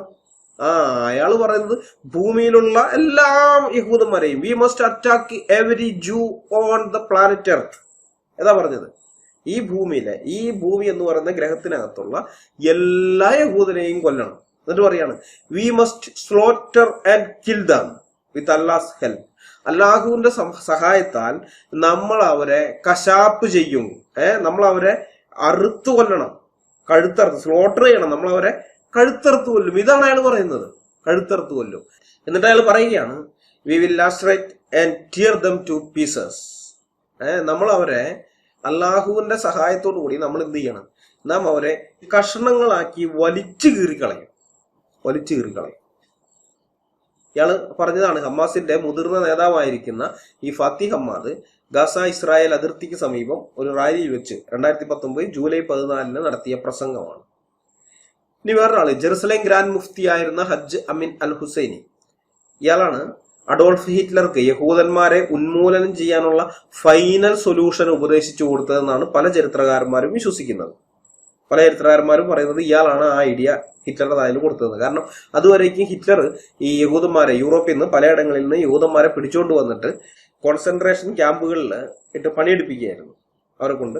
പിന്നെ ഫാക്ടറികളിലും മറ്റുമൊക്കെ തൊഴിലിടങ്ങളിൽ ഈ പാടത്തും അവിടെ. കാരണം യുദ്ധം നടക്കുകയാണ്. യുദ്ധം നടക്കുമ്പോൾ അവിടെ ആയുധങ്ങൾ വേണം, പല കാര്യങ്ങളും വേണമല്ലോ, ഭക്ഷണം വേണം, ഇതൊക്കെ ചെയ്യണം. അപ്പൊ അതുകൊണ്ട് യഹൂദന്മാരെ പിടിച്ചുകൊണ്ട് വന്ന് അടിമകളെ പോലെ പണിയെടുപ്പിക്കുകയായിരുന്നു. കോൺസെൻട്രേഷൻ ക്യാമ്പിലിട്ടിട്ട് പണിയെടുപ്പിക്കുകയാണ്. അപ്പൊ ഇയാൾ വന്നിട്ട് കോൺസെൻട്രേഷൻ ക്യാമ്പൊക്കെ സന്ദർശിക്കുന്നൊക്കെയുണ്ട്. സന്ദർശിക്കാൻ കഴിഞ്ഞ് ഹിറ്റ്ലറിനെ കണ്ടു കഴിഞ്ഞതിന് ശേഷം ഉപദേശിച്ചു കൊടുത്തതായിട്ടാണ് പല ചരിത്രകാരന്മാരും പറയുന്നത്. കാരണം അതിനുശേഷമാണ്, ഇയാൾ വന്നതിന് ശേഷമാണ് ഹിറ്റ്ലർ ഇവരെയൊക്കെ കൊല്ലണമെന്ന് പറയുന്ന ഫൈനൽ സൊല്യൂഷനുമായിട്ട് വരുന്നത്. അതുവരേക്കും കൊല എന്ന് പറയുന്ന യഹൂദൻ മരിച്ചു പോകുന്നുണ്ട്. ഈ ഇവിടെ കിടന്ന് അവർ കഷ്ടപ്പെട്ട് പണിയെടുത്ത് അങ്ങനെ ചത്തൊടുങ്ങി വീഴുന്നതല്ലാതെ മനഃപൂർവ്വമായിട്ട് കൊല്ലുന്ന പരിപാടി ഉണ്ടായില്ല. അത് ഇയാൾ വന്നതിന് ശേഷമാണ് അത് ചെയ്യുന്നത്. 1929 മുസ്ലിങ്ങളോട് ഇയാൾ നടത്തിയ ഒരു ജിഹാദ് ആഹ്വാനമുണ്ട്. Slaughter Jews wherever you find them, their spilled blood pleases Allah our history and religion എന്നാണ് അയാൾ ആ ജിഹാദ് ആഹ്വാനത്തിൽ പറഞ്ഞത്. അതായത് കാണുന്നിടത്തെല്ലാം വെച്ച്, സൂറ 9:5 പറയുന്നത് പോലെ, കാണുന്നിടത്തെല്ലാം വെച്ച് യഹൂദന്മാരെ കശാപ്പ് ചെയ്യുക. അവരുടെ ചൊരിയപ്പെടുന്ന രക്തം നമ്മുടെ ചരിത്രത്തെയും മതത്തെയും അല്ലാഹുവിനെയും സന്തോഷിപ്പിക്കുന്നതാണ്. 1929 ഇയാൾ നടത്തിയ ആഹ്വാനമാണ്. അത് കഴിഞ്ഞ് 2ാം ലോക മഹായുദ്ധത്തിന്റെ സമയത്ത് ബ്രിട്ടീഷുകാരുടെ കണ്ണു വെട്ടിച്ച് ഇയാൾ ജർമ്മനിയിലേക്ക് പോയി. അവിടെ ചെന്ന് അഡോൾഫ് ഹിറ്റ്ലർ അടക്കമുള്ള നാസി നേതാക്കന്മാരെ കാണുകയും യഹൂദന്മാരെ തടവിലിട്ടിരിക്കുന്ന കോൺസെൻട്രേഷൻ ക്യാമ്പുകൾ ഞാൻ നേരത്തെ പറഞ്ഞല്ലോ അതൊക്കെ സന്ദർശിക്കുകയൊക്കെ ചെയ്തു. അതിന്റെയൊക്കെ ഫോട്ടോസ് ഇന്ന് ലഭ്യമാണ്. ഇയാൾ അവിടെ കോൺസെൻട്രേഷൻ ക്യാമ്പുകളിലൊക്കെ ചെന്നതിന്റെ, അതൊക്കെയാണ് നിങ്ങളിപ്പോൾ ഈ കാണുന്നത്. അതുകൂടാതെ അന്നത്തെ ജർമ്മനിയുടെ സൈനിക ജനറൽമാരുമായും ഇയാൾ ബന്ധങ്ങൾ സ്ഥാപിച്ചിരുന്നു. ജർമ്മനിയിൽ എത്തിയതിനു ശേഷം റേഡിയോയിലൂടെ ഇയാൾ ജർമ്മനിയുടെ പക്ഷത്ത് നിൽക്കാൻ ലോകമെമ്പാടുമുള്ള മുസ്ലിങ്ങളോട് ആഹ്വാനം ചെയ്തുകൊണ്ടിരുന്നു. ഈ ബോസ്നിയൻ മുസ്ലിങ്ങളെ, ബോസ്നിയ നമുക്കറിയാം ജർമ്മനി യൂറോപ്പിലുള്ള രാജ്യമാണ്. അപ്പൊ ബോസ്നിയൻ മുസ്ലിങ്ങളെ ജർമ്മനിയുടെ പക്ഷത്തേക്ക് കൊണ്ടുവന്നതിൽ ഈ ജെറുസലേം ഗ്രാൻഡ് മുഫ്തിയുടെ റേഡിയോ പ്രഭാഷണങ്ങൾക്ക് വളരെ വലിയ റോളുണ്ട്. സത്യം പറഞ്ഞാൽ 2ാം ലോക മഹായുദ്ധാനന്തരം നാസി നേതാക്കളോടൊപ്പം വിചാരണ നേരിടേണ്ട ഒരു യുദ്ധ കുറ്റവാളിയായിരുന്നു ജെറുസലേം ഗ്രാൻഡ് മുഫ്തി. പിന്നെ മുസ്ലിങ്ങളെ പ്രീണിപ്പിക്കാൻ വേണ്ടി ബ്രിട്ടൻ ഇയാളെ ഒഴിവാക്കി വിടുകയാണ് ഉണ്ടായത്. അതല്ലാതെ ശരിയായ രീതിയിൽ നിയമമൊക്കെ നോക്കിയിട്ടാണ് കാര്യങ്ങൾ ചെയ്തിരുന്നതെങ്കിൽ ഇയാളും ആ ന്യൂറംബർഗ് വിചാരണയിൽ പ്രതിയായിട്ട് അവിടെ നിൽക്കേണ്ടതും കഴുമരത്തി കിടന്ന് ആടേണ്ടതുമായിരുന്നു. അങ്ങനെയുള്ള ആളാണ് ഇയാൾ. ഇയാൾ ഒരിക്കൽ ബെർലിൻ റേഡിയോയിലൂടെ യഹൂദന്മാർക്കെതിരെ നടത്തിയ ജിഹാദ് ആഹ്വാനം ഇങ്ങനെയായിരുന്നു: Arabs, rise as one and fight for your sacred rights. Kill the Jews wherever you find them. I declare a holy war. My Muslim brothers, murder the Jews, murder them all. ഇത് 1944 Berlin റേഡിയോയിലൂടെ ഇയാൾ പറഞ്ഞതാണ്. അതായത് അറബികളെ, നിങ്ങൾ ഒറ്റക്കെട്ടായി എഴുന്നേറ്റ് നിങ്ങളുടെ പവിത്രമായ അവകാശങ്ങൾക്ക് വേണ്ടി പോരാടുക. യഹൂദന്മാരെ എവിടെ കണ്ടാലും അവരെ കൊല്ലുക. ഞാനൊരു വിശുദ്ധ യുദ്ധം പ്രഖ്യാപിക്കുന്നു, ഒരു ഹോളി വാർ, ഒരു ജിഹാദ് ഞാൻ പ്രഖ്യാപിക്കുന്നു. എന്റെ മുസ്ലിം സഹോദരങ്ങളെ, യഹൂദന്മാരെ കൊല്ലുക, അവരെല്ലാം കൊല്ലുക. ഇയാള് അന്ന് നടത്തിയ ഒരു ജിഹാദ് ആഹ്വാനമാണ് ഇത്. ഇയാള് പിന്നീട് 1967 അറബ് റേഡിയോ സ്റ്റേഷനിലൂടെ ആവർത്തിക്കുകയും ചെയ്തു ഈ കാര്യം. 1967 ജൂണിലെ 6 ദിവസ യുദ്ധം ഉണ്ടല്ലോ, ആ 6 ദിവസ യുദ്ധത്തിന് ചില ദിവസങ്ങൾക്ക് മുമ്പ് മെയ് മാസത്തിലാണ് അത് ചെയ്യുന്നത്. മെയ് 8-ാം തീയതി, മെയ് 8 മെയ് 18 2 ഇത് കണ്ടു ഞാൻ നെറ്റിൽ പരതി കഴിഞ്ഞപ്പോൾ. 2 റിപ്പോർട്ട് കണ്ടു. കൃത്യമായിട്ട് അറിയില്ല, എന്നാലും നമ്മളത് പുറകിൽ തന്നെ എടുക്കാം. തൊട്ടടുത്ത് തന്നെയൊന്നും വേണ്ട, 10 ദിവസം കൂടി പുറകിലോട്ട് പോയിട്ട് മെയ് 8, അപ്പോഴും 1 മാസത്തിൽ താഴെ സമയമുള്ളൂ. അയാൾ പറഞ്ഞതാണ്: I declare a holy war. My Muslim brothers, murder the Jews, murder them all. 1967 voice of the Arab radio സ്റ്റേഷനിൽ മെയ് 8 അല്ലെങ്കിൽ 18 ഇയാൾ നടത്തിയ ആഹ്വാനമാണ്. ഇനി ഇയാൾ മാത്രമല്ല കേട്ടോ, വേറെ ഉണ്ട്. ഐക്യരാഷ്ട്രസഭയുടെ 2 സ്റ്റേറ്റ് സൊല്യൂഷൻ, ദ്വിരാഷ്ട്ര പദ്ധതി, ആ പരിഹാരം, ദ്വിരാഷ്ട്ര പരിഹാരം, അത് അംഗീകരിക്കാൻ തയ്യാറല്ലാതിരുന്ന അറബികൾ 1948 മെയ് 14 ബ്രിട്ടൻ ഒഴിഞ്ഞുപോയി കഴിഞ്ഞാൽ അടുത്ത നിമിഷം തന്നെ 3 വശങ്ങളിൽ നിന്നും ഇവരെ ആക്രമിച്ച്, യഹൂദന്മാരെ ആക്രമിച്ച് അവിടെയുള്ള യഹൂദന്മാരെ മുഴുവൻ കൂട്ടക്കുരി നടത്താനാണ് അവർ പദ്ധതി ഇട്ടിരുന്നത്. അങ്ങനെയാണ് അവർ ആ കാര്യങ്ങൾ ചെയ്തിരുന്നത്. അത് അന്നത്തെ ഇവരെല്ലാം പരസ്യമായിട്ട് തന്നെ പറഞ്ഞിട്ടുള്ള കാര്യമാണ്. അന്നത്തെ അറബ് ലീഗിന്റെ സെക്രട്ടറി ജനറൽ ആയിരുന്ന അബ്ദുൾ റഹ്മാൻ ഹുസൈൻ അസം പറഞ്ഞത് ഇങ്ങനെയാണ്: this will be a war of extermination and a momentous massacre which will be spoken of like the Mongolian massacres and the Crusades. അതായത് അയാൾ പറയുന്നത് ഇത് ഉന്മൂലനാശത്തിന്റെ ഒരു യുദ്ധമായിരിക്കും. അതായത് യഹൂദന്മാരുടെ ഉന്മൂലനാശം, അതാണ് ഇയാൾ ഉദ്ദേശിക്കുന്നത്. ഇയാൾ ഈ പറഞ്ഞത് ഇത് ഉന്മൂലനാശത്തിന്റെ ഒരു യുദ്ധമായിരിക്കും. മംഗോളിയൻ കൂട്ടക്കൊലകളെയും കുരിശ് യുദ്ധങ്ങളെയും പോലെ സംസാരിക്കപ്പെടുന്ന, ഓർമ്മിപ്പിക്കപ്പെടുന്ന ഒരു സുപ്രധാന കൂട്ടക്കൊലയായിരിക്കും ഇത് എന്ന്. കൂട്ടക്കൊല, അവിടെ ചെന്നിട്ട് യഹൂദന്മാരെ മുഴുവൻ കൊല്ലാനാണ് ഇവർ പദ്ധതി ഇട്ടിരുന്നത്, യഹൂദനെ കൊല്ലുക എന്നുള്ളത്.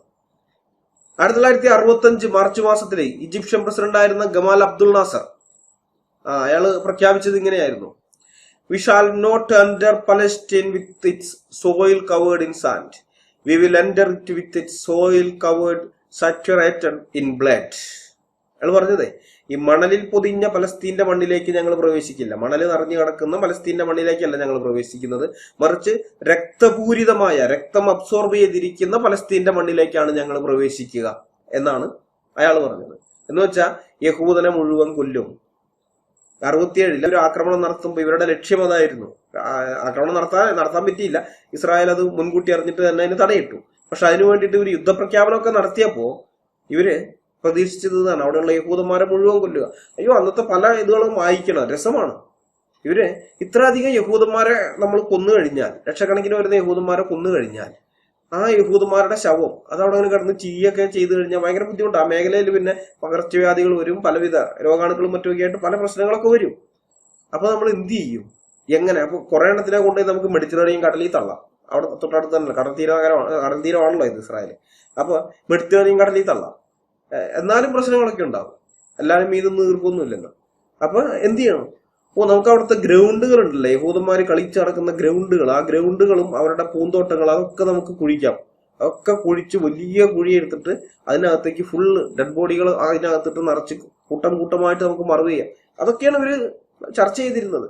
ചർച്ച ചെയ്യല്ല, പരസ്യമായിട്ട് ഇതിനെക്കുറിച്ച് അവർ പറഞ്ഞിരുന്നത്. ഞങ്ങൾ ഇതൊക്കെയാണ് പ്ലാൻ ചെയ്തിരിക്കുന്നതെന്ന് പരസ്യമായിട്ട് തന്നെ പറയുകയൊക്കെ ചെയ്തിട്ടുണ്ട്. നിങ്ങളൊക്കെ ഗൂഗിൾ ചെയ്താൽ കിട്ടും ഇങ്ങനെയുള്ള കുറെ സാധനങ്ങൾ. അപ്പൊ ഇതൊക്കെ മുൻ തലമുറയിലെ മുസ്ലിം നേതാക്കന്മാർ പറഞ്ഞതല്ലേ. ഇപ്പോഴത്തെ നേതാക്കന്മാർക്ക് മാറ്റം വന്നിട്ടുണ്ടാകും എന്ന് നിങ്ങൾ ആരെങ്കിലും ചിന്തിക്കുന്നുണ്ടെങ്കിൽ നിങ്ങളുടെ ആ ചിന്ത തെറ്റാണ്. ഹമാസ് നേതാവായ ഖലേദ് മാർഷാൽ ദമാസ്കസിലെ ഒരു മോസ്കിൽ നടത്തിയ പ്രഭാഷണത്തിൽ പറഞ്ഞത് ഇങ്ങനെയാണ്: before Israel dies it must be humiliated and degraded. Allah willing, before they die, they will experience the humiliation and degradation. Allah willing, we will make them lose their eyes. ഈ ഖാലിദ് മർഷാൽ പറഞ്ഞതാണ്. അതായത് Israel മരിക്കുന്നതിന് മുമ്പ്, ഇസ്രായേലിനെ ഞങ്ങൾ കൊല്ലും, Israel എന്ന് പറഞ്ഞാൽ രാജ്യത്തെ ഞങ്ങൾ നശിപ്പിച്ചാളയും, കൊന്നുകളയും, ഇല്ലാതാക്കും. അപ്പൊ ആ ഇസ്രായേൽ മരിക്കുന്നതിന് മുമ്പ് അത് അപമാനിക്കപ്പെടുകയും തരം താഴ്ത്തപ്പെടുകയും വേണം. അതിനെ വെറുതെ ഞങ്ങൾ കൊല്ലുകയല്ല, അതിനെ അപമാനിച്ച് തരം താഴ്ത്തിയിട്ടേ ഞങ്ങൾ കൊല്ലുകയുള്ളൂ. അള്ളാഹു ഉദ്ദേശിക്കുന്നത് അതാണ്. അവർ മരിക്കുന്നതിന് മുമ്പ് അവർ അപമാനവും അധപ്പതനവും അനുഭവിക്കണമെന്നുള്ളതാണ്. അള്ളാഹു ഇഷ്ടപ്പെട്ടാൽ നാം അവരുടെ കണ്ണുകൾ നഷ്ടപ്പെടുത്തും. യഹൂദന്മാരെ കൊല്ലുമ്പോൾ വെറുതെ കൊല്ലുകയല്ല, കണ്ണ് കുത്തിപ്പൊട്ടിച്ചിട്ടായിരിക്കും കൊല്ലുക. ഈ ശൗലിന്റെ ഭരണകാലത്ത് ഇസ്രായേലിനെതിരെ യുദ്ധത്തിന് വന്നൊരു രാജാവ് ഇവരോട് പറയുന്നുണ്ട്, നിങ്ങളുടെ ഒരു കണ്ണ് ചൂഴ്ന്നെടുത്ത് തരണമെന്ന് പറയുന്നത്. കൂർലോസ് ഒക്കെ വായിച്ചിട്ടുണ്ടാവുമല്ലോ, അത് ബൈബിളിലുള്ളതാണല്ലോ. വായിക്കാറുണ്ടോ ബൈബിള്? ഏതായാലും അങ്ങനെ ഒരു സംഭവം ഉണ്ട് ബൈബിളിനകത്ത്.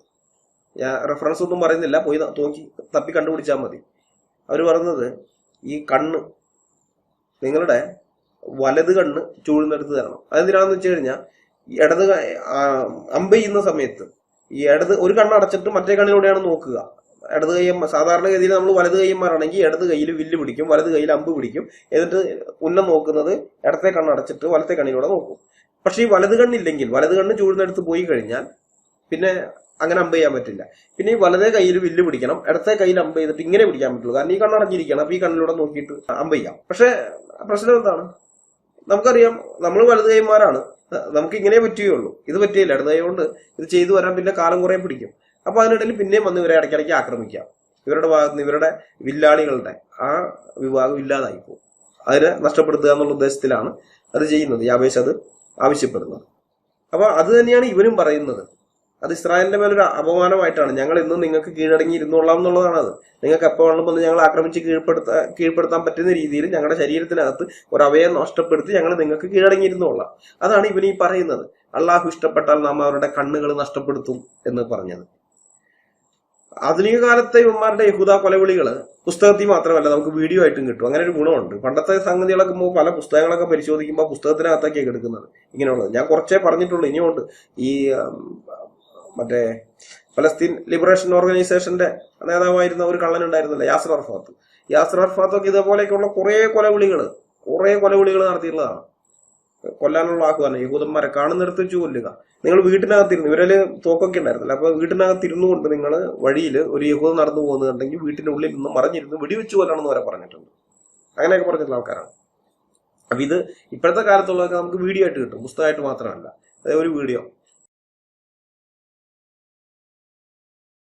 لن تقوم الساعة حتى يقاتل المسلمون اليهود، فيقتلهم المسلمون، فيجري اليهودي فيختبئ وراء الشجر والحجر حتى يقول الشجر والحجر يا مسلم يا عبد الله هذا يهودي ورائي فتعال فاقتل. إلا الغرقد فإنه من شجر اليهود. اليهود الآن يزرعون هذا الشجر الآن بكثرة في فلسطين لأنهم يوقنون بذلك. شجر الغرقد. ولو دخل أي واحد منكم ونظر إلى هذه المغتصبات إن تيسر له ذلك عبر جوجل إيرث أو غير ذلك من البرامج لاستطاع أن يرى هذه الشجرة ظاهرة تحيط بكل مكان عندهم. سنقاتلهم وسنهزمهم وسنستأصل شأفتهم فلا يعود على ظهر الأرض يهودي واحد.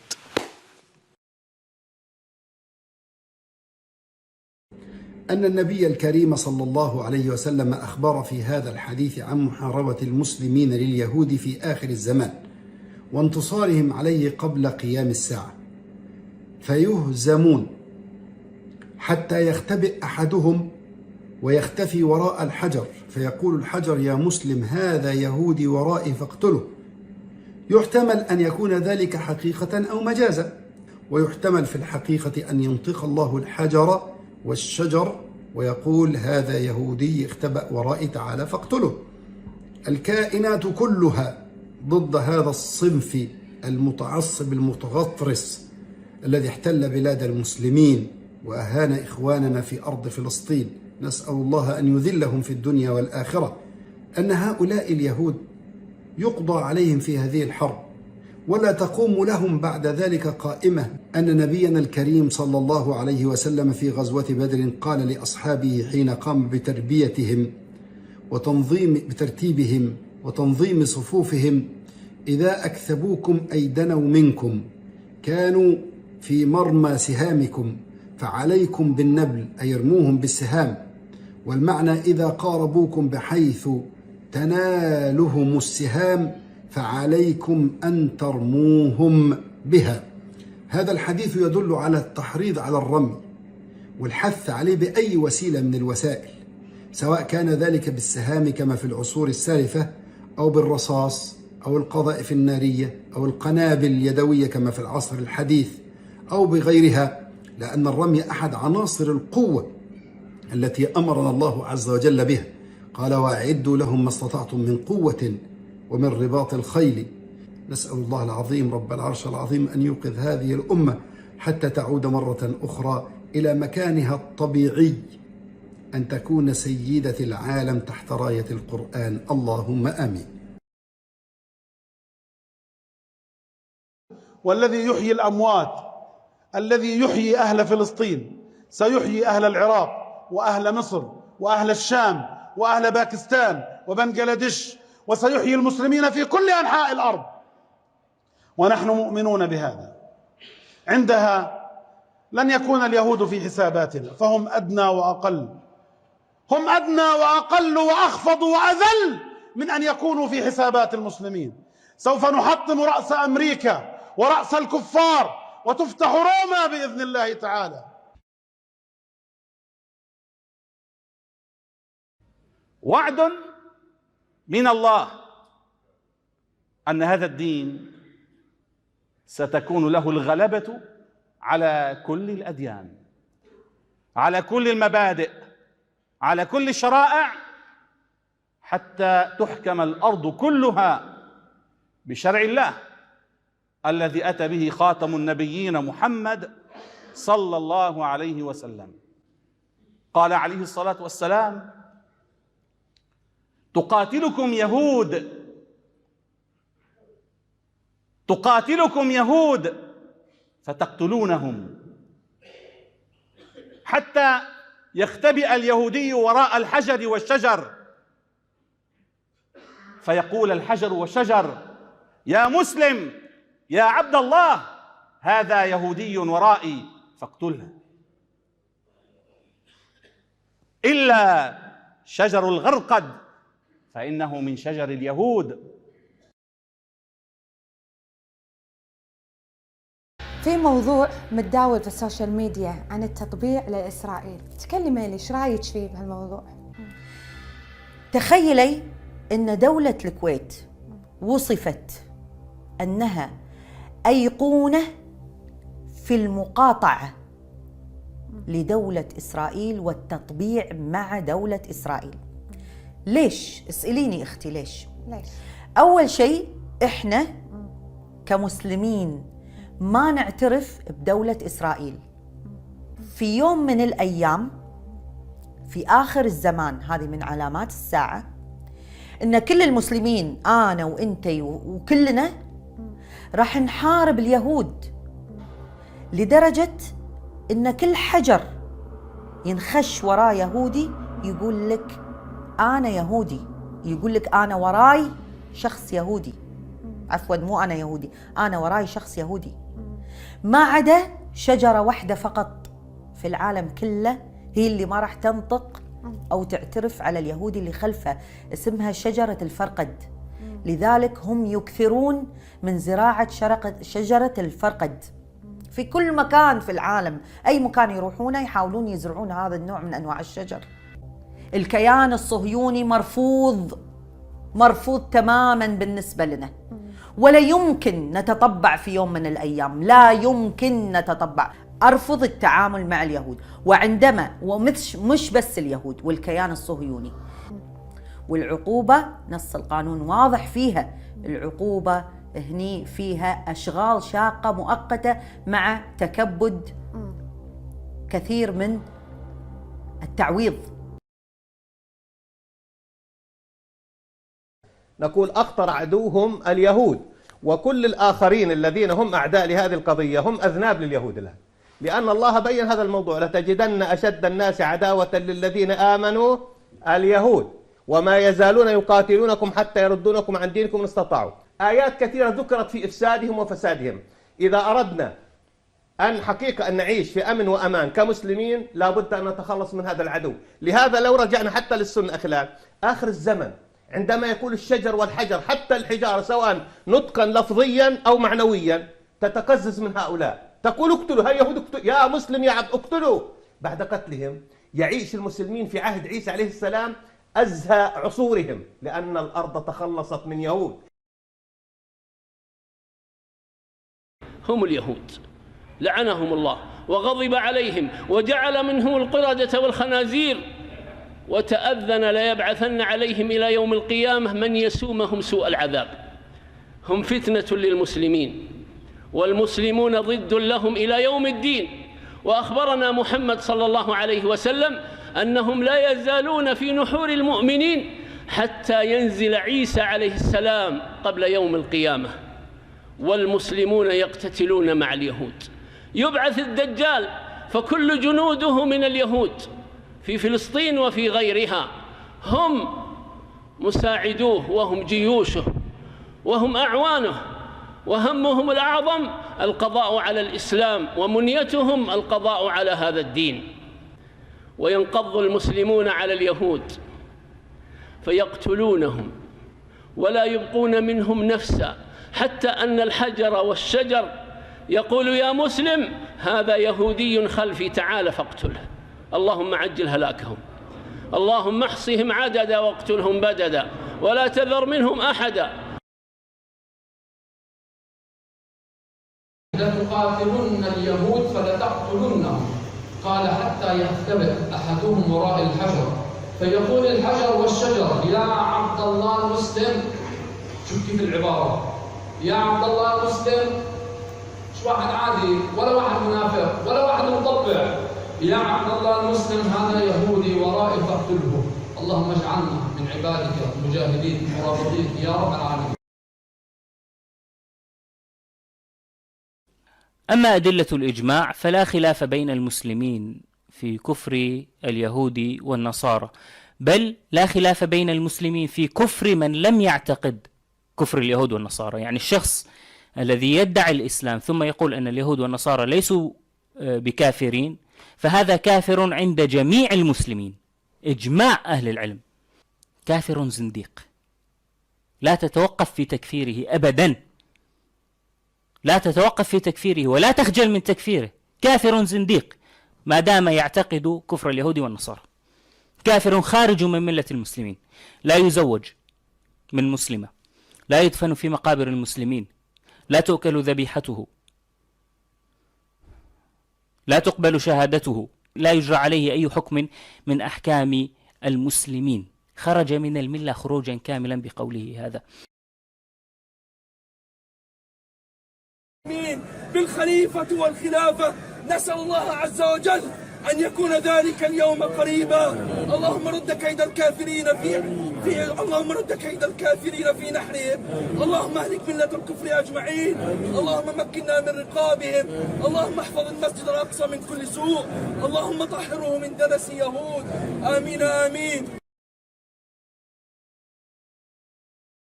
المجاهدون لهم يعني فضلين. نعم.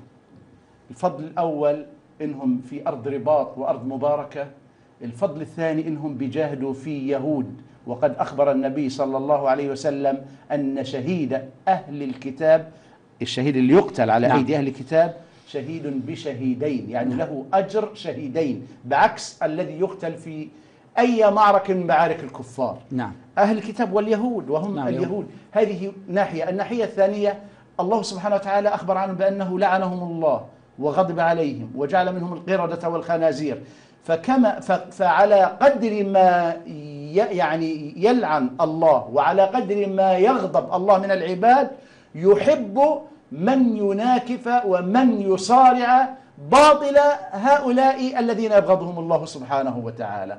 فانظر إلى هذه الميزة في أرض فلسطين، بأن الجهاد فيها لا عليه غبار ولا فيه تشكيك كغيره من الجهاد في أي منطقة من مناطق الإقليم ومناطق الدول المجاورة. فنحن نصارع اليهود ونطالب بحق، فقد أتوا وسلبوا حقنا. ما الذي يحدث في بلاد الهند وفي بلاد أفريقيا، وكيف يحارب المسلمون في عقيدتهم ويجبرون على تركها؟ ومعنا ما الذي حدث في أسبانيا عندما أخذ المسلمون يعني يعتنقون المسيحية. نعم. أليست هذه فتنة؟ فترك الجهاد يوقع الفتنة ويفسد العقائد، وبالجهاد تصحح العقائد. الجهاد ضرورة، لأن أعداء الله لا يمكن أن يسكتوا عن قتال الناس أبدا، جبلوا على هذا. طبعا الإسلام دين السلم. وقد جرب العرب التفاوض والمعاهدات السلم مع اليهود. طبعا هذه كلها معاهدات باطلة، كلها باطلة. كامب ديفيد، أوسلو، وادي عربة، والجاي بعد. ليه باطلة؟ لأنها فيها إلغاء الجهاد. أنت لما تسوي معاهدة مع العدو، معاهدة دائمة، هذا لا يجوز. إذا كانت في معاهدة فتكون مؤقتة وبس. أما دائمة ما قال بها أحد ولا جاء بها قرآن ولا سنة. أيلغى الجهاد؟ ما يلغى الجهاد، ما يلغى الجهاد. منذ متى كانت الجالية اليهودية تتواجد في بلاد الحرمين؟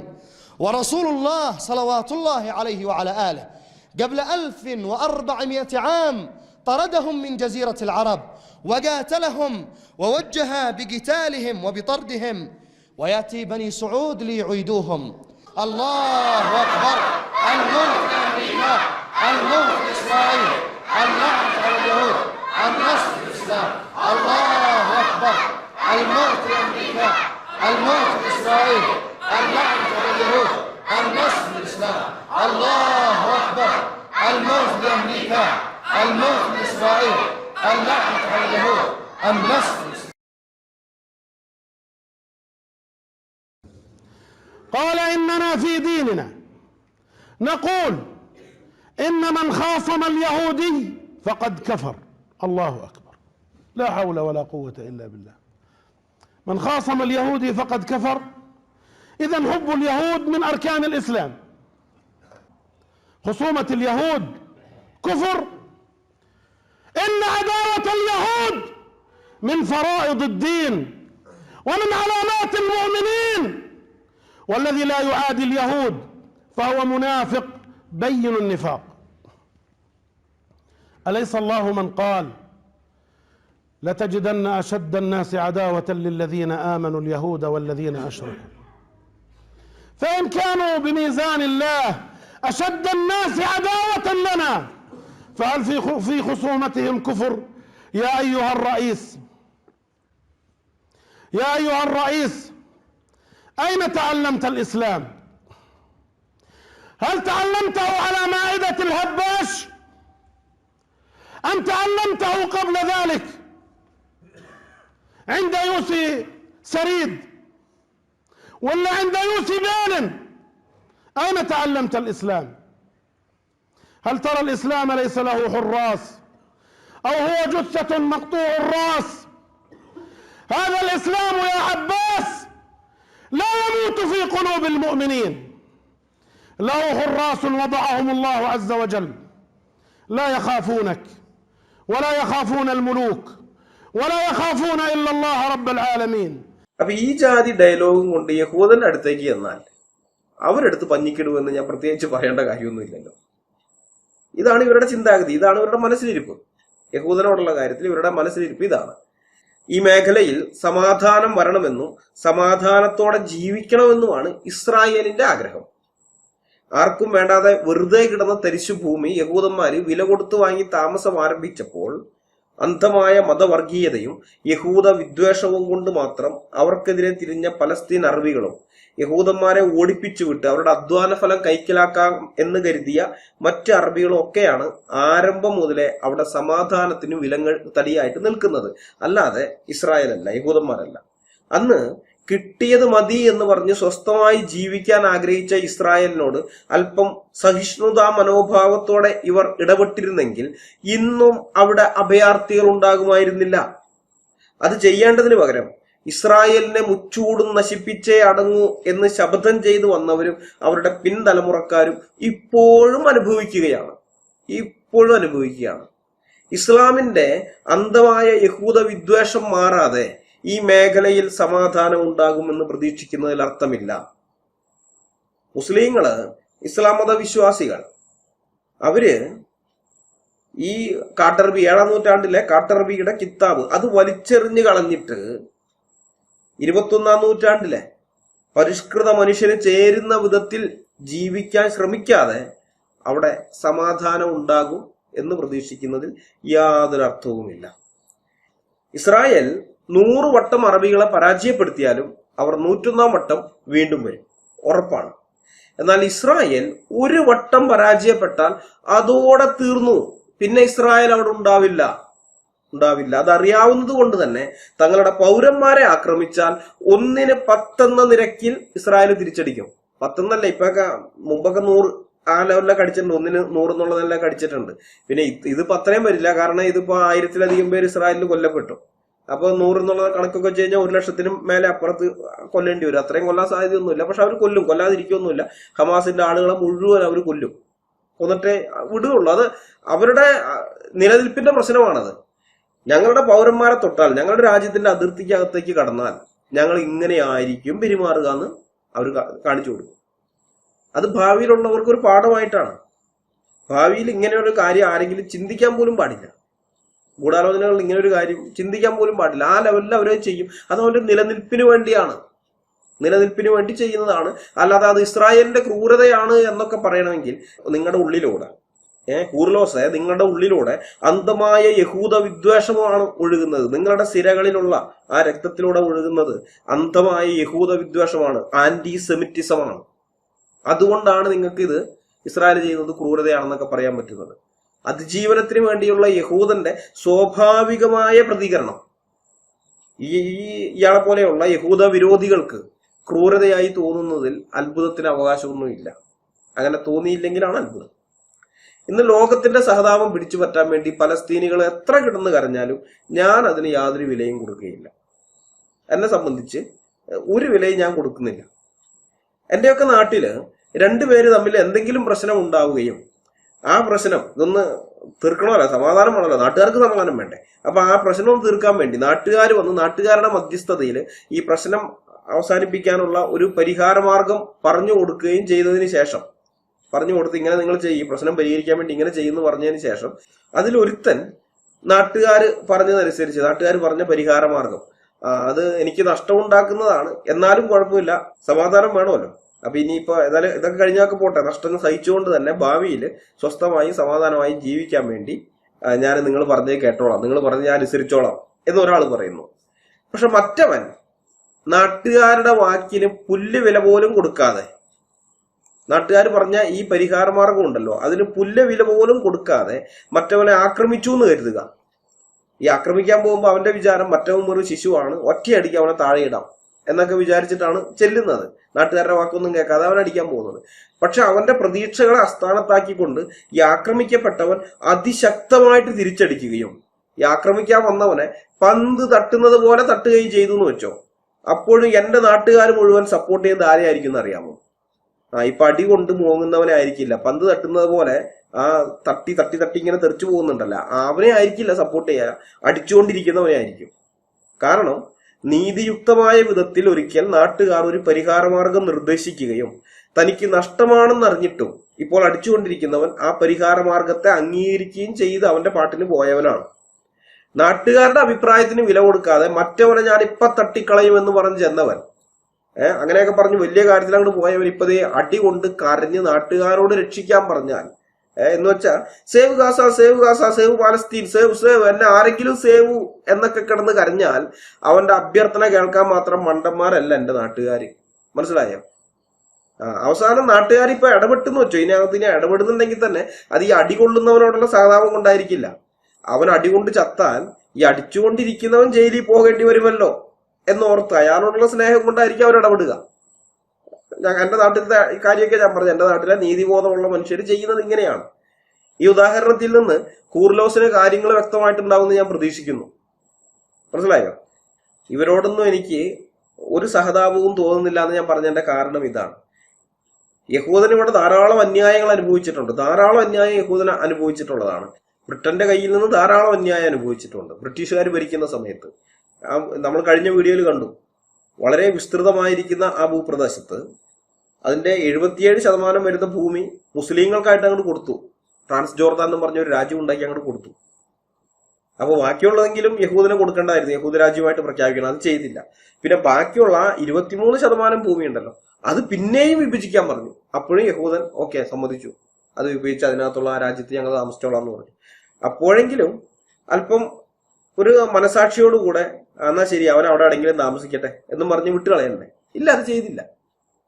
അത് ചെയ്യാതെ ഇവരെല്ലാവരും കൂടി ചേർന്ന് യഹൂദനെ ഞങ്ങൾ ഇപ്പോഴങ്ങോട്ട് ഇല്ലാണ്ടാക്കി കളയെന്നും പറഞ്ഞ് പിറന്നു വീണ ഒരു രാഷ്ട്രത്തെ രാഷ്ട്രപ്രഖ്യാപനം നടത്തിക്കൊണ്ടിരിക്കുന്ന സമയത്ത് തന്നെ ബോംബ് വീണ് പൊട്ടുന്ന ശബ്ദം റേഡിയോയിലൂടെ കേൾക്കുന്ന പറയുമ്പോൾ നിങ്ങളൊന്ന് ചിന്തിച്ചു നോക്ക്. ഇവരെല്ലാവരും കൊല്ലാൻ വേണ്ടിയിട്ട് വന്നിരിക്കുകയാണ്. ഈ യഹൂദന്മാരെ, ഇസ്രായേൽ ജനത്തെ അല്ലെങ്കിൽ യഹൂദ ജനത്തെ കൊല്ലാൻ വേണ്ടിയിട്ട്. അത് എങ്ങനെയൊക്കെ കൊല്ലണം എന്നുള്ള കാര്യം വരെ അവർ മുമ്പേ പറഞ്ഞിട്ടുണ്ട്. ഇങ്ങനെയൊക്കെ ചെയ്യും, ഇങ്ങനെയൊക്കെ ആയിരിക്കും ഞങ്ങൾ കൊല്ലാന്നൊക്കെ, അങ്ങനെയൊക്കെ പറഞ്ഞിട്ടാണ് അവർ വന്നത്. അപ്പൊ ആ കൂട്ടരോട് എന്ത് സഹതാപം കാണിക്കണം എന്നാ പറയുന്നത്? എന്ത് സഹതാപം? ഇല്ല. അവിടെ അന്ന് നാട്ടുകാരുടെ ആ പ്രശ്ന പരിഹാര മാർഗം അംഗീകരിക്കാൻ തയ്യാറായവന്റെ കൂടെയേ ഞാൻ നിൽക്കൂ. എന്റെ നീതിബോധം എന്നെ അതിന് അങ്ങനെയാണ് പ്രേരിപ്പിക്കുന്നത്. ഈ പ്രശ്നം തീർക്കാൻ വേണ്ടി വിട്ടുവീഴ്ച, നഷ്ടം എന്തൊക്കെയാണ് ശരി സഹിച്ച് നാട്ടുകാർ പറഞ്ഞ അല്ലെങ്കിൽ ലോകരാജ്യങ്ങൾ പറഞ്ഞ ഈ സൊല്യൂഷൻ ഞാൻ അംഗീകരിച്ചോളാം എന്ന് പറഞ്ഞ് അംഗീകരിച്ച് അതനുസരിച്ച് പോയവന്റെ കൂടെയേ എന്റെ നീതിബോധം എന്നെ നിർത്തുന്നുള്ളൂ. അതുകൊണ്ടാണ് ഇവിടെ പലരും പറയുന്നുണ്ട് ഞാൻ ക്രിസ്ത്യാനി ആയതുകൊണ്ടാണ് യഹൂദന്മാർക്ക് വേണ്ടി നിൽക്കുന്നതെന്നൊക്കെ. അങ്ങനെയൊന്നുമല്ല. ക്രിസ്ത്യാനി അല്ലെങ്കിലും ഈ ചരിത്രം ഇതൊന്നും അറിയാതെ, ഇപ്പൊ ഞാൻ അങ്ങനെയാണെങ്കിൽ ക്രിസ്ത്യാനി ആയ സമയത്ത് ഞാൻ യഹൂദന്മാർക്ക് വേണ്ടി നിൽക്കണ്ടേ? ഞാൻ നേരത്തെ പറഞ്ഞല്ലോ, ഏതാണ്ട് ഒരു 10 വർഷത്തോളം കാലം, രക്ഷിക്കപ്പെട്ടിട്ട് ഒരു 10 വർഷത്തോളം കാലം ഞാൻ ഈ പലസ്തീനികൾക്ക് വേണ്ടിയാണ് സംസാരിച്ചുകൊണ്ടിരുന്നത്. കാരണം അന്ന് നമുക്ക് കിട്ടിയിരുന്ന ഇൻഫോർമേഷൻസ് അങ്ങനെയുള്ളതായിരുന്നു. നമ്മളിവിടുത്തെ പത്രങ്ങൾ തരുന്നതല്ലേ, അതൊക്കെ വായിച്ച് അങ്ങനെയൊക്കെയാണ് നമ്മൾ ചിന്തിച്ചിരുന്നത്. അപ്പോ അയ്യോ ഇസ്രായേൽ മഹാക്രൂരത കാണിക്കുന്നു, ഈ പാവങ്ങൾ പലസ്തീനികൾ എന്നും പറഞ്ഞ് അവരോടൊപ്പം നിന്നിട്ടുള്ളത് ഞാൻ. അന്ന് എന്റെ അന്നത്തെ കിട്ടിയ അറിവനുസരിച്ചിട്ടാണ് ഞാൻ എന്റെ നീതിബോധം അനുസരിച്ച് അന്നും ഇന്നും ചെയ്യുന്നുള്ളൂ. അന്ന് കിട്ടിയ അറിവനുസരിച്ച് ഞാൻ അങ്ങനെ ഉള്ളൊരു നിലപാടെടുത്തു. ഇന്ന് അതല്ല. ഇന്ന് ഇത് ഇന്റർനെറ്റ് യുഗമാണ്. ഇഷ്ടംപോലെ വിവരങ്ങൾ നമുക്ക് കിട്ടും, ധാരാളം കാര്യങ്ങൾ നമ്മുടെ കയ്യിൽ നിന്നെത്തും. അപ്പൊ അങ്ങനത്തെ ഒരു സ്ഥിതിയിൽ ഇവിടെ ഇസ്രായേലിന്റെ ഭാഗത്താണ് ന്യായം എന്നുള്ളത് കൊണ്ടാണ് കൂറിലോസെ ഞാൻ ഇസ്രായേലിന് വേണ്ടി സംസാരിക്കുന്നത്. അല്ലെങ്കിൽ ഇവിടെ എല്ലാ പലസ്തീൻ നോക്കികളോടും പറയാണ് ഞാൻ ക്രിസ്ത്യാനി ആയതുകൊണ്ട് ഇസ്രായേലിന് വേണ്ടി സംസാരിക്കുന്നു എന്ന് പറഞ്ഞു വരുന്ന എല്ലാവരോടും പറയണം. അതൊന്നുമല്ല. കാരണം ഇത് നീതിബോധത്തിന്റെ പ്രശ്നമാണ്. നീതിബോധം ഉള്ളതുകൊണ്ടാണ്, നീതിയും ന്യായവും പുലരണമെന്ന് ആഗ്രഹിക്കുന്നതുകൊണ്ടാണ്, ഇസ്രായേലിന്റെ ഭാഗത്താണ് നീതിയും ന്യായവും എന്നുള്ളത് കൊണ്ടാണ് ഞാൻ അവരോടൊപ്പം നിൽക്കുന്നത്. ഈ വീഡിയോയിൽ എന്റെ ഭാഷ അല്പം രൂക്ഷമായി പോയെന്ന് എനിക്കറിയാം. ഒരു ഭദ്രാസനാധിപനെ അയാളെന്നും താനെന്നും ഇയാളെന്നൊക്കെ വിളിച്ചത് ഇത്തിരി കൂടി പോയി. പക്ഷെ ഈ പുള്ളിയോടൊക്കെ ഇങ്ങനെ സംസാരിച്ചാലേ കാര്യം മനസ്സിലാവുകയുള്ളൂ. അങ്ങനെ സംസാരിക്കാൻ പറ്റുള്ളൂ. മനുഷ്യരാശിക്ക് ഭീഷണിയും അപകടവും ശാപവുമായിരിക്കുന്ന ഇസ്ലാമിക സംഘടനകളെ ന്യായീകരിച്ചുകൊണ്ട് ആര് വന്നാലും അവനോടൊക്കെ ഈ ഭാഷയിൽ സംസാരിക്കാനേ എനിക്ക് പറ്റുകയുള്ളൂ. ഇസ്ലാം എന്ന് പറയാൻ എന്താണെന്ന് കൃത്യമായിട്ട് പ്രമാണങ്ങളിൽ നിന്ന് ഞാൻ മനസ്സിലാക്കി വെച്ചിട്ടുണ്ട്. അതിനെ ന്യായീകരിക്കാൻ വേണ്ടി ആര് വന്നാലും അവനൊക്കെ ഇത്രയേ വില ഞാൻ കൊടുക്കുകയുള്ളൂ. പണ്ടത്തെ ആയാലും ഇപ്പോഴത്തെ ആയാലും മുസ്ലിം നേതാക്കന്മാരുടെ വാക്കുകളിൽ നിന്ന് നിങ്ങൾക്കൊരു കാര്യം മനസ്സിലായി കാണും.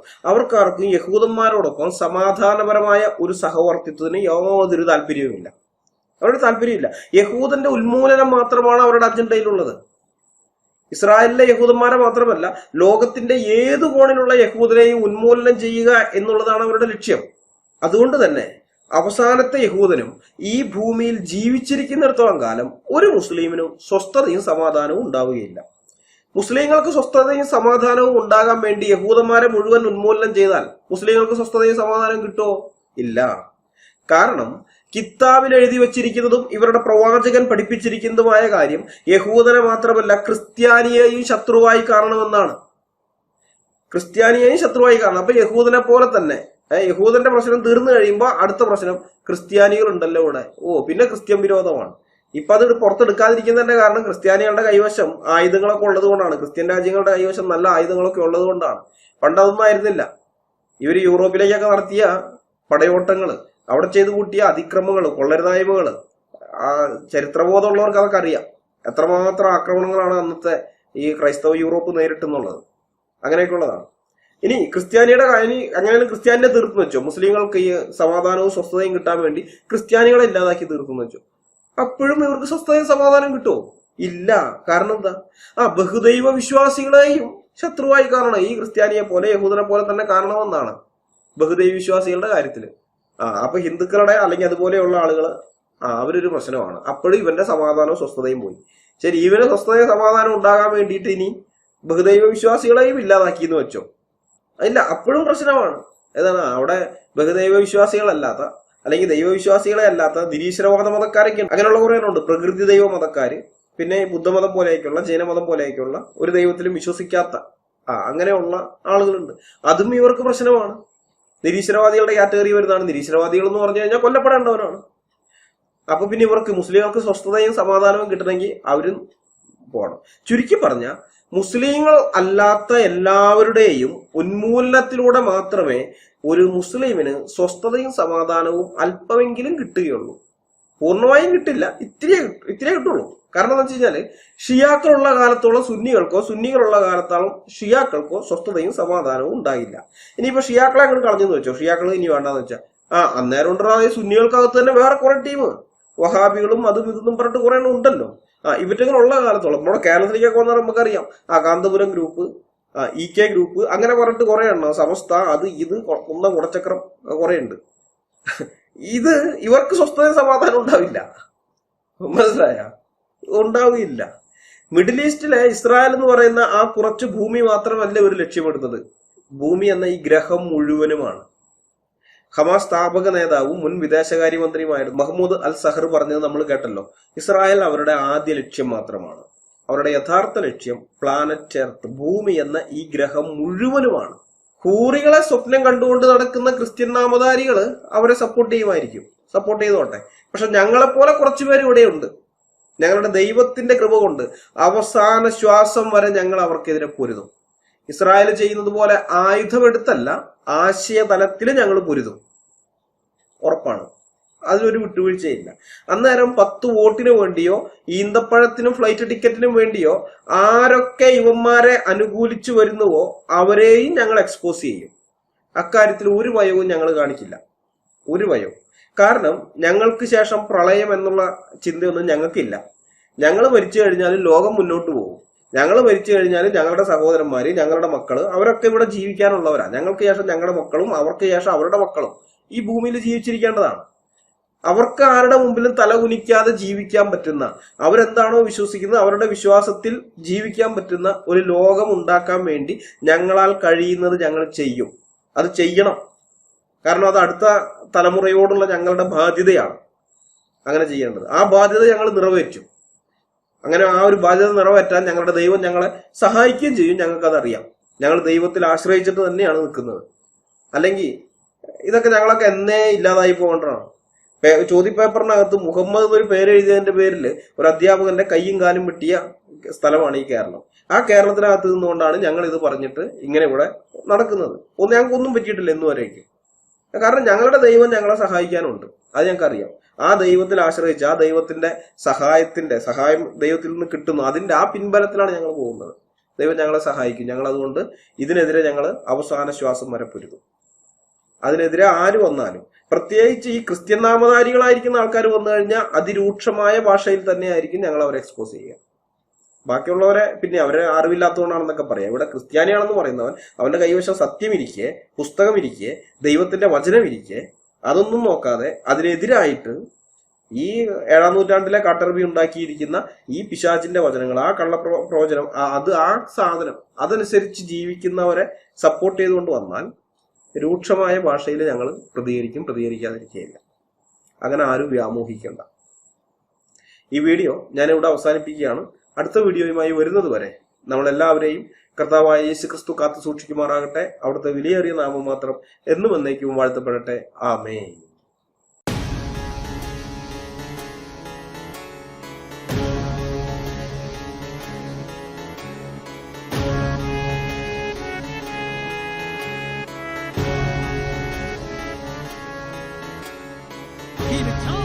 ക്രിസ്തുവിനായി പ്രവർത്തിച്ചാൽ ക്രിസ്തുവിനായി, മരിച്ചാൽ ക്രിസ്തുവിനായി.